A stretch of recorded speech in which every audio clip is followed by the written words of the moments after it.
ಬಡವರು ಅನಕ್ಷರಸ್ಥರ ಹತ್ರ ದಾಖಲೆ ಕೊಡಿ ಅಂತ ಕೇಳ್ತಾರೆ. ನಿಮ್ಮ ಹೆಸರು ಸರಿ ಇಲ್ಲ ಅಂದ್ರೆ ದಾಖಲೆ ಕೊಡಿ. ಬಡವರ ಹತ್ರ ಎಲ್ಲಿ ದಾಖಲೆ ಇರ್ತದೆ? ಚುನಾವಣಾ ಆಯೋಗ ಕೇಳ್ತಾ ಇರ್ತಕ್ಕಂಥ ದಾಖಲೆಗಳು ಆಧಾರ್ ಕಾರ್ಡ್ ಅಲ್ಲ, ರೇಷನ್ ಕಾರ್ಡ್ ಅಲ್ಲ, ಪ್ಯಾನ್ ಕಾರ್ಡ್ ಅಲ್ಲ, ವೋಟರ್ ಐಡಿ ಕಾರ್ಡ್ ಅಲ್ಲ, DL ಅಲ್ಲ. ಈ 5 ನಮ್ಮ ಹತ್ರ ಇದೆ. ಈ 5 ಕೊಡಬೇಡಿ, ಪಾಸ್ಪೋರ್ಟ್ ತಗೊಬನ್ನಿ, ನೀವು ಬರ್ತ್ ಸರ್ಟಿಫಿಕೇಟ್ ತಗೊಂಡು ಬನ್ನಿ ಅಂತಂದ್ರೆ ಜನ ಎಲ್ಲಿಂದ ತಗೊಬರ್ತಾರೆ? ಸರ್, ಇವತ್ತು ಸುವೇಂದು ಅಧಿಕಾರಿ ಪಶ್ಚಿಮ ಬಂಗಾಳದಲ್ಲಿ ಒಂದು ಆರ್ಡರ್ ಮಾಡಿದ್ದಾರೆ. 27 ಲಕ್ಷ ಜನ ಏನು ಅಂತಿಮ ಮತದಾರರ ಪಟ್ಟಿಯಿಂದ ಕೈ ಬಿಟ್ಟಿದ್ದೀವಿ ನಾವು, ಅವ್ರಿಗೆ ಯಾರಿಗೂ ಸರ್ಕಾರದ ಯಾವುದೇ ಸ್ಕೀಮ್ ಕೊಡಲ್ಲ. ಬಿಹಾರದ CM ಸಾಮ್ರಾಟ್ ಚೌಧರಿ ಹೇಳ್ತಾರೆ, ಯಾರು SIR ಅಂತಿಮ ಮತದಾರರ ಪಟ್ಟಿಯಲ್ಲಿ ಹೆಸರಿಲ್ಲ ಅವರ ಬ್ಯಾಂಕ್ ಅಕೌಂಟ್ ಫ್ರೀಸ್ ಮಾಡ್ತೀವಿ ಅಂತ. ಸರ್ಕಾರ ಸೌಲಭ್ಯ ಕೊಟ್ಟಿಲ್ಲ ಅಂದ್ರೆ ಜನ ಹೆಂಗೋ ದುಡ್ದು ಬದುಕಬಹುದು, ಬಿಸ್ನೆಸ್ ಮಾಡಬಹುದು. ಬ್ಯಾಂಕ್ ಅಕೌಂಟ್ ಇಲ್ಲ ಅಂದ್ರೆ ಯಾವ ಬಿಸ್ನೆಸ್ ಮಾಡೋದು sir? Google pay, phone pay ಇಲ್ಲ ಅಂದ್ರೆ ನಮ್ಮ ಜೀವನ ಹೆಂಗ್ ನಡೀತದೆ? ಚುನಾವಣಾ ಆಯೋಗ ಸ್ವತಂತ್ರ ಸಂಸ್ಥೆಯಾಗಿರುವುದಿಲ್ಲ. ಅದು BJPಯ ಕೇಂದ್ರ ಸರ್ಕಾರದ ಮೋದಿ ಅಮಿತ್ ಶಾ ಕೈಗೊಂಬೆಯಾಗಿದೆ. ನೀವು ಹೇಳ್ದಂಗೆ ಅವ್ರು ಕೇಳ್ತಾ ಇದ್ದಾರೆ. ಅವರು NRC ತರಕ್ ಹೋದ್ರು, ಫೇಲ್ ಆದ್ರು. ಅವರು ರೈತ ವಿರೋಧಿ ಕಾಯ್ದೆಗಳನ್ನ ತರಕ್ ಹೋದ್ರು, ಫೇಲ್ ಆದ್ರು. ಅವರು ಡಿಲಿಮಿಟೇಷನ್ ಬಿಲ್ ತರಕ್ ಹೋದ್ರು, ಫೇಲ್ ಆದ್ರು. ಯಾಕೆ ಅಂದ್ರೆ ಅವ್ರಿಗೆ ಬಹುಮತ ಇರಲಿಲ್ಲ. ಅಕ್ರಮವಾಗಿ ಬಹುಮತ ಪಡೆದು 2029 ಏನಾದ್ರು ಅಧಿಕಾರಕ್ಕೆ ಬಂದ್ರೆ ಅವರು NRC ಮಾಡ್ತಾರೆ, ನಮ್ಮ ಈ ದೇಶದ ಪ್ರಜೆಗಳಲ್ಲ ಅಂತ ಹೇಳಿ ಹೊರಗಡೆ ಆಗ್ತಾರೆ. ಆತ್ಮೀಯ ಕನ್ನಡ ಪ್ಲಾನೆಟ್ ವೀಕ್ಷಕರಿಗೆ ಸ್ವಾಗತ. ನಾನು ಹರ್ಷಕುಮಾರ್ ಕುಗ್ವೆ. ನಮ್ಮ ಜೊತೆಗೆ ಇವತ್ತು ಒಂದು ವಿಶೇಷ ಮಾತುಕತೆಗಾಗಿ ಮುತ್ತುರಾಜ್ ಇದ್ದಾರೆ. ಮುತ್ತುರಾಜ್ ಅವರು ಪತ್ರಕರ್ತರು, ಅದೇ ರೀತಿ ಸಾಮಾಜಿಕ ಹೋರಾಟಗಾರರು, ಜಾಗೃತ ಕರ್ನಾಟಕ ಸಂಘಟನೆಯ ಮುಖಂಡರು ಕೂಡ. ಬಹಳ ಮುಖ್ಯವಾಗಿ ಕಳೆದ ಒಂದು 2-3 ತಿಂಗಳಿಂದ ಕರ್ನಾಟಕದ ಮೂಲೆ ಮೂಲೆಗಳಿಗೆ ಹೋಗಿ SIR ಕುರಿತು ಜಾಗೃತಿಯನ್ನು ಮೂಡಿಸ್ತಾ ಇದ್ದಾರೆ. ನಿಮಗೆಲ್ಲ ಗೊತ್ತಿದೆ, ಈಗ ಮೊನ್ನೆ 30ನೇ ತಾರೀಕಿನಿಂದ ಕರ್ನಾಟಕದಲ್ಲಿ SIR ಪ್ರಕ್ರಿಯೆ ಶುರುವಾಗಿದೆ. ಈಗಾಗಲೇ ನಮ್ಮ ಮುಖ್ಯಮಂತ್ರಿಗಳಿಂದ ಹಿಡಿದು ಪ್ರತಿಯೊಬ್ಬರು ಕೂಡ ಈ SIR ಅನ್ನು ನಾವು ಎನ್ಯುಮರೇಟ್ ಮಾಡೋದ್ರ ಬಗ್ಗೆ ಹಲವಾರು ಸಲಹೆಗಳನ್ನು ಮತ್ತು ಸೂಚನೆಗಳನ್ನು ಕೊಡ್ತಾ ಇದ್ದಾರೆ. ಇದು ಎಷ್ಟು ಮುಖ್ಯ, ಒಂದು ಪ್ರಜಾಪ್ರಭುತ್ವದಲ್ಲಿ ನಾವು ಒಂದು ಮತದಾನ ವ್ಯವಸ್ಥೆಯಲ್ಲಿ ಇರುವಾಗ ನಮ್ಮ ಮತಗಳನ್ನು ಹಾಕೋದಕ್ಕೆ ನಮ್ಮ ಹೆಸರು ಮತದ ಪಟ್ಟಿಯಲ್ಲಿರಬೇಕು. ಆದರೆ ಇವತ್ತು ನಮ್ಮ ಸರ್ಕಾರ, ವಿಶೇಷವಾಗಿ BJP ಸರ್ಕಾರ, ಚುನಾವಣಾ ಆಯೋಗದ ಮೂಲಕ ಒಂದು ಬಹಳ ಕಷ್ಟಕರವಾದಂತಹ ರೀತಿಯಲ್ಲಿ ಜನರಿಗೆ ಒಂದು ರೀತಿ ತೊಂದರೆ ಕೊಡಬೇಕು ಅನ್ನೋ ದೃಷ್ಟಿಯಿಂದನೇ ಈ SIR ಅನ್ನು ಜಾರಿ ಮಾಡ್ತಾ ಇದೆ. ಈಗ ಕಳೆದ ಹಲವಾರು ವರ್ಷಗಳಿಂದ ಅಥವಾ ಹಲವಾರು ದಶಕಗಳಿಂದ ಈ ಮತಪಟ್ಟಿ ಪರಿಷ್ಕರಣೆ ಆಗ್ತಾ ಬರ್ತಾ ಇದೆ. ಆದರೆ ಇವರು ಇಲ್ಲದೇ ಇರುವಂತಹ ಪ್ರಕ್ರಿಯೆಗಳನ್ನು ತಂದು ಅದನ್ನು ತುಂಬ ಕ್ಲಿಷ್ಟ ಮಾಡಿದ್ದಾರೆ, ಜನರಿಗೆ ತೊಂದರೆ ಕೊಡ್ತಾ ಇದ್ದಾರೆ. ಹೀಗಾಗಿ ಈ ಜನರಿಗೆ ಸಹಾಯ ಆಗಬೇಕು. ಜನರಿಗೆ ಬಹಳಷ್ಟು ಜನ ಎಲ್ಲರೂ ಕೂಡ ಶಿಕ್ಷಿತರಾಗಿರೋದಿಲ್ಲ, ಅನಕ್ಷರಸ್ಥಿತರ, ಹಳ್ಳಿಲಿರ್ತಾರೆ, ಸ್ಲಮ್ಗಳಲ್ಲಿರ್ತಾರೆ. ಇಂತಹ ಸಾಮಾನ್ಯ ಜನರಿಗೆ ಅನುಕೂಲ ಆಗಬೇಕು ಅನ್ನೋ ಕಾರಣಕ್ಕೆ ಇಡೀ ಕರ್ನಾಟಕದಲ್ಲಿ ಓಡಾಟ ಮಾಡಿ ಈ ಒಂದು ಜಾಗೃತಿಯನ್ನು ಮೂಡಿಸ್ತಾ ಇದ್ದಾರೆ ಮುತ್ತುರಾಜ್ ಅವರು. ಮುತ್ತುರಾಜ್, ಈ ಒಂದು ಮಾತುಕತೆಗೆ ನಿಮಗೆ ಸ್ವಾಗತ. ನಮಸ್ಕಾರ ಸರ್. ಮೊದಲನೇದಾಗಿ ಈ SIR ಪ್ರಕ್ರಿಯೆಯಲ್ಲಿ ನೀವು ಕಳೆದ 2-3 ತಿಂಗಳಿಂದ ನೀವಿರ್ಬೋದು, ಅಂದರೆ ಜಾಗೃತ ಕರ್ನಾಟಕ ಇರ್ಬೋದು ಅಥವಾ ಎದ್ದೇಳು ಕರ್ನಾಟಕ ಇರ್ಬೋದು, ಬಹಳ ತೀವ್ರವಾಗಿ ತೊಡಸ್ಕೊಂಡ್ರಿ. ಯಾಕಾಗಿ ನೀವು ಈ ರೀತಿ ತೊಡಸ್ಕೊಂಡ್ರಿ ಅಂತ ಹೇಳ್ಬೋದಾ? ಸರ್, ಮೊದಲನೇದಾಗಿ ಕಳೆದ ವರ್ಷ 2025ರಲ್ಲಿ ಬಿಹಾರದಲ್ಲಿ ಮೊದಲ ಬಾರಿಗೆ ಪೈಲಟ್ ಪ್ರಾಜೆಕ್ಟ್ ಆಗಿ ಇವರು SIR ಅನ್ನು ಆರಂಭಿಸಿದ್ರು. ಆಗ ಅಲ್ಲಿನ ಬಹಳಷ್ಟು ಸಾಮಾಜಿಕ ಸಂಘಟನೆಗಳು ಆತಂಕವನ್ನು ವ್ಯಕ್ತಪಡಿಸಿತು. ಈ SIR ಅಂತಕ್ಕಂಥದ್ದು ಸಂವಿಧಾನಕ್ಕೆ ವಿರುದ್ಧವಾಗಿದೆ, ಇದು ಬೈ ಡಿಸೈನ್ ಬಡವರನ್ನ, ದಲಿತರನ್ನ, ಅಲ್ಪಸಂಖ್ಯಾತರನ್ನ, ಮಹಿಳೆಯರನ್ನ ಮತದಾರರ ಪಟ್ಟಿಯಿಂದ ಹೊರಗಿಡೋಕ್ಕೋಸ್ಕರನೇ ಮಾಡ್ತಾ ಇದ್ದಾರೆ ಅಂತೇಳಿ ಅವರು ಆತಂಕ ವ್ಯಕ್ತಪಡಿಸಿದಾಗ ನಾವು ಅದನ್ನ ಬಹಳ ಹತ್ತಿರದಿಂದ ಅಬ್ಸರ್ವ್ ಮಾಡಿದಾಗ ನಮ್ಗೆ ಗೊತ್ತಾಗಿದ್ದು ಏನಂದ್ರೆ, ಈ SIR ಅಂತಕ್ಕಂಥದ್ದು ಇನ್ನೊಂದು ರೀತಿಯಲ್ಲಿ NRC, CAA, NPR ಅನ್ನ ಏರ್ಲಿಕ್ಕೆ ಮಾಡಿರ್ತಕ್ಕಂಥ ಹುನ್ನಾರ, ಇನ್ನೊಂದು ರೀತಿಯಲ್ಲಿ ಕುತಂತ್ರದಿಂದ BJP ಪಕ್ಷವು ಬಹುಮತ ಪಡೀಲಿಕ್ಕೆ ಮಾಡಿರ್ತಕ್ಕಂಥ ಕುತಂತ್ರ ಅಂತ ನಮ್ಗೆ ಅರ್ಥ ಆದಾಗ ನಾವು ಇದನ್ನ ಬಹಳ ಹತ್ರದಲ್ಲಿ ಇದನ್ನು ತೊಡಗಿಸ್ಕೊಳ್ಬೇಕು ಅಂತ ಭಾವಿಸಿದ್ವಿ. ಅಷ್ಟರಲ್ಲಿ ಕರ್ನಾಟಕದಲ್ಲಿ ಇದು ಯಾವಾಗ ಜಾರಿ ಆಗ್ತದೆ ಅಂತ ಗೊತ್ತಾಗ್ತು. ನಾವು ಇದ್ರ ಬಗ್ಗೆ ಮೊದಲ ಬಾರಿಗೆ ಅರಿವು ಮೂಡಿಸ್ಬೇಕು ಅಂತೇಳಿ ಮಾರ್ಚ್ 14ನೇ ತಾರೀಕೇನೆ ಯೋಗೇಂದ್ರ ಯಾದವ್ ಅವರನ್ನ, ಬಿಹಾರದಿಂದ ಆಶೀಶ್ ರಂಜನ್ ರವರನ್ನ, ಪಶ್ಚಿಮ ಬಂಗಾಳದಿಂದ ಅಭಿಕ್ ಶಾ ಅವರನ್ನ, ಅಂದ್ರೆ ಅಲ್ಲೆಲ್ಲ SIR ನಡೆದಿತ್ತು. ಆ ಎಕ್ಸ್ಪರ್ಟ್ಗಳನ್ನ ಕರೆಸಿ ಇದರ ಸಾಧಕ ಬಾಧಕಗಳೇನು ಅಂತಕ್ಕಂಥ ಒಂದು ದಿನದ ರಾಷ್ಟ್ರೀಯ ವಿಚಾರ ಸಂಕಿರಣವನ್ನು ನಾವು ಮಾಡಿದಾಗ ನಮ್ಗೆ ಗೊತ್ತಾಗಿತ್ತೇನಪ್ಪಾ ಅಂದ್ರೆ, ಬಿಹಾರದಲ್ಲಿ 47 ಲಕ್ಷ ಜನ ಬಿಟ್ಟೋಗಿದ್ರು. ಹಾಗಾಗಿ ನಾವು ಕರ್ನಾಟಕಕ್ಕೂ ಇದ್ರ ಅಪಾಯ ಕಾದಿದೆ ಅಂತೇಳಿ ಇದ್ರ ಬಗ್ಗೆ ನಾವು ಸಾಮಾನ್ಯ ಜನರಿಗೆ ಅರಿವನ್ನ ಮೂಡಿಸ್ಬೇಕು. ಒಂದು, ಈ SIR ಯಾಕೆ ಬರ್ತಾ ಇದೆ, ಅದರ ಹಿಂದಿರ್ತಕ್ಕಂಥ ಪಾಲಿಟಿಕ್ಸ್ ಏನು, ಇದು ಯಾವ ರೀತಿ ಜನರನ್ನ ಮತದಾರರ ಪಟ್ಟಿಯಿಂದ ಹೊರ ಆಗ್ತದೆ ಅಂತಕ್ಕಂಥ ಒಂದು ನೈಜ ವಿಷಯವನ್ನ ತಿಳಿಸ್ಬೇಕು. ಆದ್ರೆ ಅದೇ ಸಮಯಕ್ಕೆ ದುರಾದೃಷ್ಟವಶಾತ್ ನಮ್ಮ ಸುಪ್ರೀಂ ಕೋರ್ಟ್ ಕೂಡ ಈ SIR ಪರವಾಗಿ ಪದೇ ಪದೇ ತೀರ್ಪು ಕೊಡ್ತಾ ಇದೆ. ಹಾಗಾಗಿ ಇದು ಕರ್ನಾಟಕದಲ್ಲಿ ಜಾರಿ ಆಗೇ ಆಗುತ್ತೆ ಅಂತ ನಮ್ಗೆ ಗೊತ್ತಿತ್ತು. ಹಾಗಾಗಿ ಇನ್ನೊಂದು ಕಡೆ ನಾವು ಜನರಲ್ಲಿ ಒಂದ್ ವೇಳೆ SIR ಜಾರಿ ಆದ್ರೆ ಅದರಿಂದ ನಾವು ಬಚಾವಾಗೋದು ಹೇಗೆ, ಕರ್ನಾಟಕದ ಅರ್ಹ ಮತದಾರರ ಒಬ್ಬರ ಓಟು ಕೂಡ ಡಿಲೀಟ್ ಆಗದೆ ರೀತಿ ನೋಡ್ಕೊಳ್ಳೋದು ಹೇಗೆ ಅನ್ನೋ ಉದ್ದೇಶದಿಂದ ನಾವು ಕಳೆದ 3 ತಿಂಗಳಿಂದನೇ ಈ ಒಂದು ಪ್ರಕ್ರಿಯೆಯಲ್ಲಿ ತೊಡಸ್ಕೊಂಡ್ವಿ. ನಾವು ಮಾತ್ರ ಅಲ್ಲ, ಕರ್ನಾಟಕದಲ್ಲಿ ನೀವಾಗಲೇ ಹೇಳಿದಂತೆ ಎದ್ದೇಳು ಕರ್ನಾಟಕ ಈ ಕೆಲಸವನ್ನ ಮಾಡ್ತಾ ಇದೆ. ನಮ್ಮ ಮತ ನಮ್ಮ ಹಕ್ಕು ತಂಡದವರು ಈ ಕೆಲಸವನ್ನ ಮಾಡ್ತಾ ಇದ್ದಾರೆ. ಬಹಳಷ್ಟು ಮುಸ್ಲಿಂ ಸಂಘಟನೆಗಳು, ಪ್ರಗತಿಪರ ಸಂಘಟನೆಗಳು, ಸಾಮಾಜಿಕ ಸಂಘಟನೆಗಳು, ಎಡಪಕ್ಷಗಳು ಎಲ್ಲರೂ ಕೂಡ ಮಾಡ್ತಾ ಇದ್ದಾರೆ. ಅದರ ಪ್ರಯತ್ನದ ಭಾಗವಾಗಿ ಜಾಗೃತ ಕರ್ನಾಟಕ ಒಂದು ಹೋರಾಟ ಒಂದು ಕಡೆ, ಮತ್ತೊಂದು ಕಡೆ ಕಾಂಗ್ರೆಸ್ ಪಕ್ಷದ ಜೊತೆಗೆ ಸೇರಿ ಆ ಕಾಂಗ್ರೆಸ್ ಪಕ್ಷದ BLAಗಳಿಗೆ, ಕಾರ್ಯಕರ್ತರಿಗೆ ತರಬೇತಿಯನ್ನು ನೀಡುವ ಮೂಲಕ ಅವರು ಪ್ರತಿ ಮನೆಗೂ ಹೋಗಿ ಜನರ ಮತವನ್ನು ಉಳಿಸ್ತಕ್ಕಂಥ ಕೆಲಸ ಮಾಡಬೇಕು ಅನ್ನೋ ಒಂದು ಕಾರ್ಯದಲ್ಲಿ ನಾವು ತೊಡಗಿಸ್ಕೊಂಡಿದ್ದೀವಿ ಸರ್. ಹಾಗಾದರೆ ಈಗ ನಾನು ಕೆಲವು ದಿನಗಳ ಹಿಂದೆ ನೋಡ್ತಾ ಇದ್ದೆ, ಈ ವಾಟ್ಸಪ್ ಗ್ರೂಪಲ್ಲಿ ಒಂದು ವಿಡಿಯೋ ಈ BJP IT ಸೆಲ್ನವ್ರು ಮಾಡಿ ಹಾಕಿದ್ರು. ಯಾವುದೇ ಕಾರಣಕ್ಕೂ ಒಬ್ಬನೇ ಒಬ್ಬ ಕನ್ನಡಿಗನ ಮತದ ಹೆಸರು ಕೂಡ ಇದರಲ್ಲಿ ತಪ್ಪಿ ಹೋಗೋಕ್ಕೆ ಚಾನ್ಸೇ ಇಲ್ಲ. ಕೇವಲ ಬಾಂಗ್ಲಾದೇಶದಿಂದ ಬಂದು ಇಲ್ಲಿ ಅನಧಿಕೃತವಾಗಿ ಅಕ್ರಮವಾಗಿ ಯಾರಿದ್ದಾರೆ ಅವರ ಹೆಸರುಗಳು ಮಾತ್ರ ಹೋಗುತ್ತೆ ಅಂತ ಇದಕ್ಕೆ ಒಂದು ಪ್ರಚಾರ ನಡೀತಾ ಇತ್ತು. ಹಾಗಾದರೆ ಇದು ವಾಸ್ತವ ಅಲ್ಲ ಅಂತ ಹೇಳ್ತಾ ಇದ್ದೀರಾ ನೀವು? ಸರ್, ಈಗಾಗಲೇ 13 ರಾಜ್ಯ ಮತ್ತು ಕೇಂದ್ರಾಡಳಿತ ಪ್ರದೇಶಗಳಲ್ಲಿ SIR ಪ್ರಕ್ರಿಯೆ ನಡೆದೋಗಿದೆ. ಸುಮಾರು 6 ಕೋಟಿಗೂ ಹೆಚ್ಚು ಜನರನ್ನ ಅಂತಿಮ ಮತದಾರರ ಪಟ್ಟಿಯಿಂದ ಕೈ ಬಿಟ್ಟಿದ್ದಾರೆ. ಎಲ್ಲ ಬಾಂಗ್ಲಾದೇಶದವರ? ಇದರಲ್ಲಿ ಎಷ್ಟು ಜನ ಬಾಂಗ್ಲಾದೇಶದವ್ರನ್ನ ಹಿಡಿದಿದ್ದೀರಿ ಅಂತ ಚುನಾವಣಾ ಆಯೋಗಕ್ಕೆ ಪದೇ ಪದೇ ಪ್ರಶ್ನೆ ಕೇಳಿದ್ರು, ಉತ್ತರ ಕೊಟ್ಟಿಲ್ಲ. ಇವನ್ ಒಬ್ಬ ಅಕ್ರಮ ಬಾಂಗ್ಲಾದೇಶರನ್ನ ಅವರು ತೋರಿಸಿಲ್ಲ. ಎರಡನೇದು, ಸುಪ್ರೀಂ ಕೋರ್ಟ್ ಇನ್ನೊಂದು ಗೈಡ್ಲೈನ್ಸ್ ನೀಡಿದೆ. ನೀವು SIR ಮಾಡೋದಷ್ಟೇ ಚುನಾವಣಾ ಆಯೋಗದ ಕೆಲಸ. ಅಲ್ಲೇನಾದ್ರೂ ವಿದೇಶಿಯರು ಸಿಕ್ಕಿದ್ರೆ 4 ವಾರಗಳ ಒಳಗೆ ನೀವು ಅದನ್ನ ಸಕ್ಷಮ ಪ್ರಾಧಿಕಾರಕ್ಕೆ ಸಲ್ಲಿಸಬೇಕು. ಸಕ್ಷಮ ಪ್ರಾಧಿಕಾರ ಯಾವುದು? ಗೃಹ ಇಲಾಖೆ. ಈ ಸುಪ್ರೀಂ ಕೋರ್ಟ್ ತೀರ್ಪು ಕೊಟ್ಟು 1 ತಿಂಗಳು ಮೇಲಾಗಿದೆ. ಒಂದೇ ಒಂದು ರಿಪೋರ್ಟ್ ಅನ್ನ ಚುನಾವಣಾ ಆಯೋಗ ಗೃಹ ಇಲಾಖೆಗೆ ಯಾಕೆ ಕೊಟ್ಟಿಲ್ಲ? ಅಂದ್ರೆ ಅಕ್ರಮ ನುಸುಳುಕೋರರು ಹಿಡಿದಿದ್ದೀವಿ ಅಂತಕ್ಕಂಥದ್ದು ಅಪ್ಪಟ ಸುಳ್ಳು. ಇದ್ರ ಹಿಂದೆ BJPಯ ಇನ್ನೊಂದು ಹಿಡನ್ ಅಜೆಂಡಾ ಇದೆ. ಅದು ಈ ದೇಶದಲ್ಲಿ ಮಹಿಳೆಯರು, ಬಡವರು, ಅಲ್ಪಸಂಖ್ಯಾತರು ಯಾರು ಕೂಡ ಬದುಕಬಾರ್ದು, ಅವ್ರು 2ನೇ ದರ್ಜೆ ಪ್ರಜೆಗಳಾಗಿ ಬದುಕಬೇಕು ಅಂತೇಳಿ ಅವರು ನುಸುಳುಕೋರರನ್ನ ತೋರಿಸ್ತಾ ಇದ್ದಾರೆ. ಅಸಲಿಗೆ ಅರ್ಹ ಮತದಾರರನ್ನೇ ಪಟ್ಟಿಯಿಂದ ಕೈ ಬಿಡ್ತಾ ಇದ್ದಾರೆ. ಹಾಗಾದ್ರೆ ಈ ನೀವು ಹೇಳ್ತಿರೋ ಪ್ರಕಾರ ಈ SIRನಿಂದ ತುಂಬ ಅನಕ್ಷರಸ್ಥರು, ಆದಿವಾಸಿಗಳು, ದಲಿತರು, ಮಹಿಳೆಯರು ಹೊರಗೆ ಹೋಗ್ತಾರೆ ಅಂತೇಳಿ ಇದನ್ನ ಹೆಂಗ್ ಹೇಳ್ತೀರಾ? ನಿಮ್ಮ ಹತ್ರ ಏನು ದಾಖಲೆ ಇದೆ? ಸರ್, ನಮ್ಮ ಹತ್ರ ಈಗ ಡೇಟಾ ಇರ್ತಕ್ಕಂಥದ್ದು ಪಶ್ಚಿಮ ಬಂಗಾಳದಲ್ಲಿ ಏನು 91 ಲಕ್ಷ ಜನ ಬಿಟ್ಟೋದ್ರಲ್ಲ, ಅದರಲ್ಲಿ ಮುಖ್ಯವಾಗಿ ಮೇಜರ್ 2 ಕಮ್ಯುನಿಟಿ ಅವರೇ ಇದ್ದಾರೆ. ಯಾರು? ಒಂದು ಅಲ್ಪಸಂಖ್ಯಾತರು 37% ಅಷ್ಟು ಅವರು ಪಟ್ಟಿಯಿಂದ ಹೊರಗಡೆ ಉಳಿದಿದ್ದಾರೆ. ಎರಡನೇದು ಯಾವ್ದಪ್ಪ ಅಂದ್ರೆ ಮತುವಾ ಮತ್ತು ರಾಜವಂಶಿ ಅಂತಕ್ಕಂಥ ದಲಿತ ಕಮ್ಯುನಿಟಿ. ಇವರು ಈ ಹಿಂದೆ 50-60 ವರ್ಷಗಳ ಹಿಂದೆ ಅಲ್ಲಿನ ಬಾಂಗ್ಲಾದೇಶದಿಂದ ವಲಸೆ ಬಂದವರು. ಈಗಾಗಲೇ ಅವರಿಗೆ ಇದೇ BJP ಕೇಂದ್ರ ಸರ್ಕಾರವೇ ಪೌರತ್ವವನ್ನು ಕೊಟ್ಟಿದೆ. ಅವರು ಭಾರತದ ಪೌರರಾಗಿದ್ದಾರೆ. ಆದ್ರೆ ಅವರೆಲ್ಲರ ಹೆಸರು ಈಗ ಮತದಾರರ ಪಟ್ಟಿಯಿಂದ ಬಿಟ್ಟೋಗಿದೆ.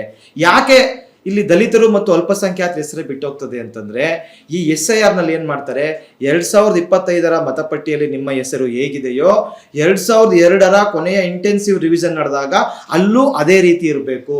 ನಿಮ್ಮ ಹೆಸರಿಲ್ಲ ಅಂದ್ರೆ ನಿಮ್ಮ ತಂದೆ ತಾಯಿ ಹೆಸರು ಅದೇ ರೀತಿ ಇರಬೇಕು ಅಂತ ಒಂದು ರೂಲ್ಸ್ ಹೇಳ್ತಾರೆ.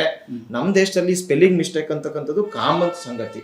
ಯಾಕೆಂದ್ರೆ ಯಾವ ಅಧಿಕಾರಿ ಯಾವ ತರ ಬರ್ದಿದ್ನೋ 2002ರಲ್ಲಿ ನಮ್ಗೇನ್ ಗೊತ್ತಿರ್ತದೆ. ಇನ್ನೊಂದು, ಕನ್ನಡದಲ್ಲಿ ಬರ್ದಿರ್ತಕ್ಕಂಥ ಹೆಸರನ್ನ ಈ ಚುನಾವಣಾ ಆಯೋಗ ಇಂಗ್ಲಿಷ್ ನಲ್ಲಿ ಹಾಕ್ಬಿಟ್ಟಿದೆ. ಹಲಸಿನ ಬೆಲೆ ಅಂತ ತುಮಕೂರಿನಲ್ಲಿ ಒಂದು ಊರಿದೆ ಸರ್. ಇವ್ರು ಇದನ್ನ ಹೆಂಗೆ ಟ್ರಾನ್ಸ್ಲೇಟ್ ಮಾಡಿದ್ದಾರೆ ಗೊತ್ತಾ? ಜಾಕ್ ಫ್ರೂಟ್ ಫೇರ್ ಅಂತ ಟ್ರಾನ್ಸ್ಲೇಟ್ ಮಾಡಿದ್ದಾರೆ.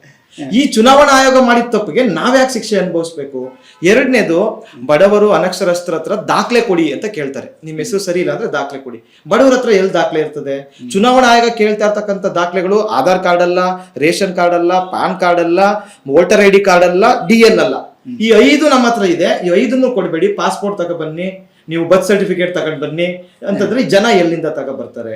ಇದೊಂದು. ಕೊನೆಯದಾಗಿ ಸರ್ ನೋಡಿ, SIR 13 ರಾಜ್ಯಗಳಲ್ಲಿ ನಡೆದ್ರೂ ಕೂಡ ಅತ್ಯಂತ ಕಡಿಮೆ ಬಾಧಿತವಾದ ರಾಜ್ಯ ಯಾವುದಪ್ಪ ಅಂದ್ರೆ ಕೇರಳ. ಯಾಕೆ ಕೇರಳದಲ್ಲಿ ಕೇವಲ 7 ಲಕ್ಷ ವೋಟ್ಗಳು ಮಾತ್ರ ಅಂತಿಮ ಮತದಾರರ ಪಟ್ಟಿಯಿಂದ ಬಿಟ್ಟೋದು? ಯಾಕಪ್ಪ ಕಡಿಮೆ ಅಂದ್ರೆ, ಕೇರಳದಲ್ಲಿ ಸಾಕ್ಷರತೆ ಪ್ರಮಾಣ ಜಾಸ್ತಿ ಇದೆ, ಅಲ್ಲಿನ ರಾಜಕೀಯ ಅರಿವು ಜಾಸ್ತಿ ಇದೆ, ಅವರೆಲ್ಲರ ಬಳಿ ಡಾಕ್ಯುಮೆಂಟ್ಸ್ ಇತ್ತು, ಸರ್ಕಾರವೇ ಮುಂದೆ ನಿಂತು ಪರ್ಮನೆಂಟ್ ರೆಸಿಡೆಂಟ್ ಸರ್ಟಿಫಿಕೇಟ್ನ ಎಲ್ರಿಗೂ ಕೊಡ್ತು. ಎಲ್ಲಕ್ಕಿಂತ ಮುಖ್ಯವಾಗಿ ಕೇರಳದಲ್ಲಿ BJP ಸ್ಟ್ರಾಂಗ್ ಇಲ್ಲ. ಬಿಜೆಪಿ ಆಟ ನಡೆಯಲ್ಲ. ಒಂದ್ ಕಡೆ CPM ತರದ ಎಡಪಕ್ಷಗಳು ಸ್ಟ್ರಾಂಗ್ ಇವೆ, ಇನ್ನೊಂದ್ ಕಡೆ ಕಾಂಗ್ರೆಸ್ ಮತ್ತು ಮುಸ್ಲಿಂ ಲೀಗ್ ತರದ ಪಕ್ಷಗಳು ಸ್ಟ್ರಾಂಗ್ ಇರೋದ್ರಿಂದ ಅಲ್ಲಿ ಕಡಿಮೆ ಪ್ರಮಾಣ ಆಯ್ತು. ಅದೇ ನೀವು ಬಿಹಾರ, ಪಶ್ಚಿಮ ಬಂಗಾಳ, ಇವೆಲ್ಲ ಗುಜರಾತ್ ನೋಡಿದ್ರೆ ಅಲ್ಲೆಲ್ಲ ಬಿಜೆಪಿ ಎಲ್ಲೆಲ್ಲಿ ಸ್ಟ್ರಾಂಗ್ ಇದೆಯೋ ಅಲ್ಲಿ ಅವರು ತಮ್ಮ ವಿರೋಧಿ ಮತಗಳನ್ನ ಡಿಲೀಟ್ ಮಾಡಿಸಿದ್ದಾರೆ ಅಂತ ನಾವು ನೇರವಾಗಿ ಆರೋಪ ಮಾಡ್ತೀವಿ. ಸೊ ಓಕೆ ಸರ್, ಅಂದರೆ ಇದರಲ್ಲಿ ನಮಗೊಂದು ಸ್ಪಷ್ಟವಾಗಿ ಒಂದು ಹುನ್ನಾರ ಅಂತೂ ಕಾಣ್ತಾ ಇದೆ.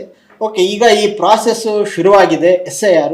ಸೊ ಈ ಸಂದರ್ಭದಲ್ಲಿ ನೀವು ಈಗಾಗಲೇ ನಿಮ್ಮ ಈ ದಿನದಲ್ಲಿ ಇರ್ಬೋದು ಅಥವಾ ಬೇರೆ ಬೇರೆ ಮೀಡಿಯಾಗಳ ಮೂಲಕ ಬಹಳ ಸರಳವಾಗಿ ಜನರಿಗೆ ಅರ್ಥ ಆಗೋ ರೀತಿಯಲ್ಲಿ ವಿವರಿಸಿದ್ದೀರಾ. ನಾವು ಕನ್ನಡ ಪ್ಲಾನೆಟ್ ಮೂಲಕನೂ ಕೂಡ ಮತ್ತೊಮ್ಮೆ ಆದಷ್ಟು ಸಂಕ್ಷಿಪ್ತವಾಗಿ ಆ ಪ್ರಕ್ರಿಯೆನ ಜನರಿಗೆ ತಿಳಿಸ್ಕೊಡೋಣ. ಈ ಮೊದಲನೇದಾಗಿ ಈಗ ಅವರು ಎನ್ಯುಮರೇಷನ್ ಬಂದಾಗ ಅಲ್ಲಿ ನೀವೊಂದು ಹೇಳಿದ್ರಿ 2002ಕ್ಕಿಂತ ಅಂದ್ರೆ ನಿಮ್ಮ ಹೆಸರು ಏನಿತ್ತು ಅದೇ ಇಲ್ಲಿರಬೇಕು ಅಂತ ಹೇಳಿ. ಈಗ ಅದು ನಮಗೆ ಫಸ್ಟ್ ಆಫ್ ಆಲ್ ಅದು ಹೆಂಗೆ ಗೊತ್ತಾಗುತ್ತೆ 2002ರಲ್ಲಿ ನಂದು ಇತ್ತಾ ಇಲ್ವಾ ಅದರಲ್ಲಿ ಅಥವಾ ಏನಿತ್ತು ಅನ್ನೋದನ್ನ ತಿಳ್ಕೊಳ್ಳೋ ಒಂದು ಪ್ರಕ್ರಿಯೆ ಹೇಗೆ? ಈಗ 2002ರ ಮತಪಟ್ಟಿಯಲ್ಲಿ ನಿಮ್ಮ ಹೆಸರಿದೆಯಾ ಅಥವಾ ನಿಮ್ಮ ತಂದೆ ತಾಯಿ ಹೆಸರಿದೆಯಾ ಅಂತ ನಾವು ತಿಳ್ಕೊಳ್ಬೇಕು ಅಂದ್ರೆ ಕರ್ನಾಟಕದ ಚುನಾವಣಾ ಆಯೋಗದ ಒಂದು ವೆಬ್ಸೈಟ್ ಇದೆ, CEO ಕರ್ನಾಟಕ ಅಂತೇಳಿ. ಅಲ್ಲಿ ಹೋಗಿ ನಾವು ಅದರಲ್ಲಿ 2002ರ ಮತಪಟ್ಟಿಯನ್ನ ನೀವು ಡೌನ್ಲೋಡ್ ಮಾಡ್ಕೊಳ್ತಕ್ಕಂಥ ಒಂದು ಆಪ್ಷನ್ ಇದೆ. ನಮ್ಮ ತಾಲೂಕು, ನಮ್ಮ ಬೂತ್. ಹೌದು, ಅದು ಮಾಡ್ಕೋಬೇಕು. ಆದ್ರೆ ಬಹಳಷ್ಟು ಜನಕ್ಕೆ ಏನಪ್ಪಾ ಅಂತಂದ್ರೆ 2002ರಲ್ಲಿ ಎಲ್ಲಿ ಯಾವ ಬೂತ್ ಅಲ್ಲಿ ಓಟ್ ಹಾಕಿದೆ ಅಂತ ಮರ್ತೋಗಿರ್ತದೆ. ಎರಡನೇದಾಗಿ ಬೂತ್ ಗಳು ಚೇಂಜ್ ಆಗ್ಬಿಟ್ಟಿದೆ. 2008ರಲ್ಲಿ ಡಿಲಿಮಿಟೇಷನ್. ನಮ್ದು ಮೊದಲು ಸಾಗರ ಕ್ಷೇತ್ರ ಇತ್ತು, ಹೌದು, ಆಮೇಲೆ ಈಗ ಸ್ವರ್ಬಕ್ ಬಂದಿದೆ. ಈ ತರದವ್ರು ಏನಪ್ಪಾ ಮಾಡ್ಬೇಕು ಅಂತಂದ್ರೆ ನಾವು ಅದೇ CEO ಕರ್ನಾಟಕದಲ್ಲಿ search your name in last SIR ಅಂತ ಒಂದು ಆಪ್ಷನ್ ಇದೆ. ಅಲ್ಲಿ ಏನ್ ಮಾಡ್ಬೇಕು ಅಂತಂದ್ರೆ ಸಾಧ್ಯವಾದಷ್ಟು ಈ ವಿಧಾನಸಭಾ ಕ್ಷೇತ್ರ ಯಾವುದು ಅಂತ ನಿಮ್ಗೆ ಗೊತ್ಬಿಟ್ರೆ ನೀವು ಜಿಲ್ಲೆ ಸೆಲೆಕ್ಟ್ ಮಾಡಿ ವಿಧಾನಸಭಾ ಕ್ಷೇತ್ರ ಸೆಲೆಕ್ಟ್ ಮಾಡಿದ್ಮೇಲೆ ಅಲ್ಲಿ ನಿಮ್ಮ ಹೆಸರನ್ನ ಅದರಲ್ಲಿ voters.eci.gov.in ಅಂತ ಒಂದು ವೆಬ್ಸೈಟ್ ಇದೆ.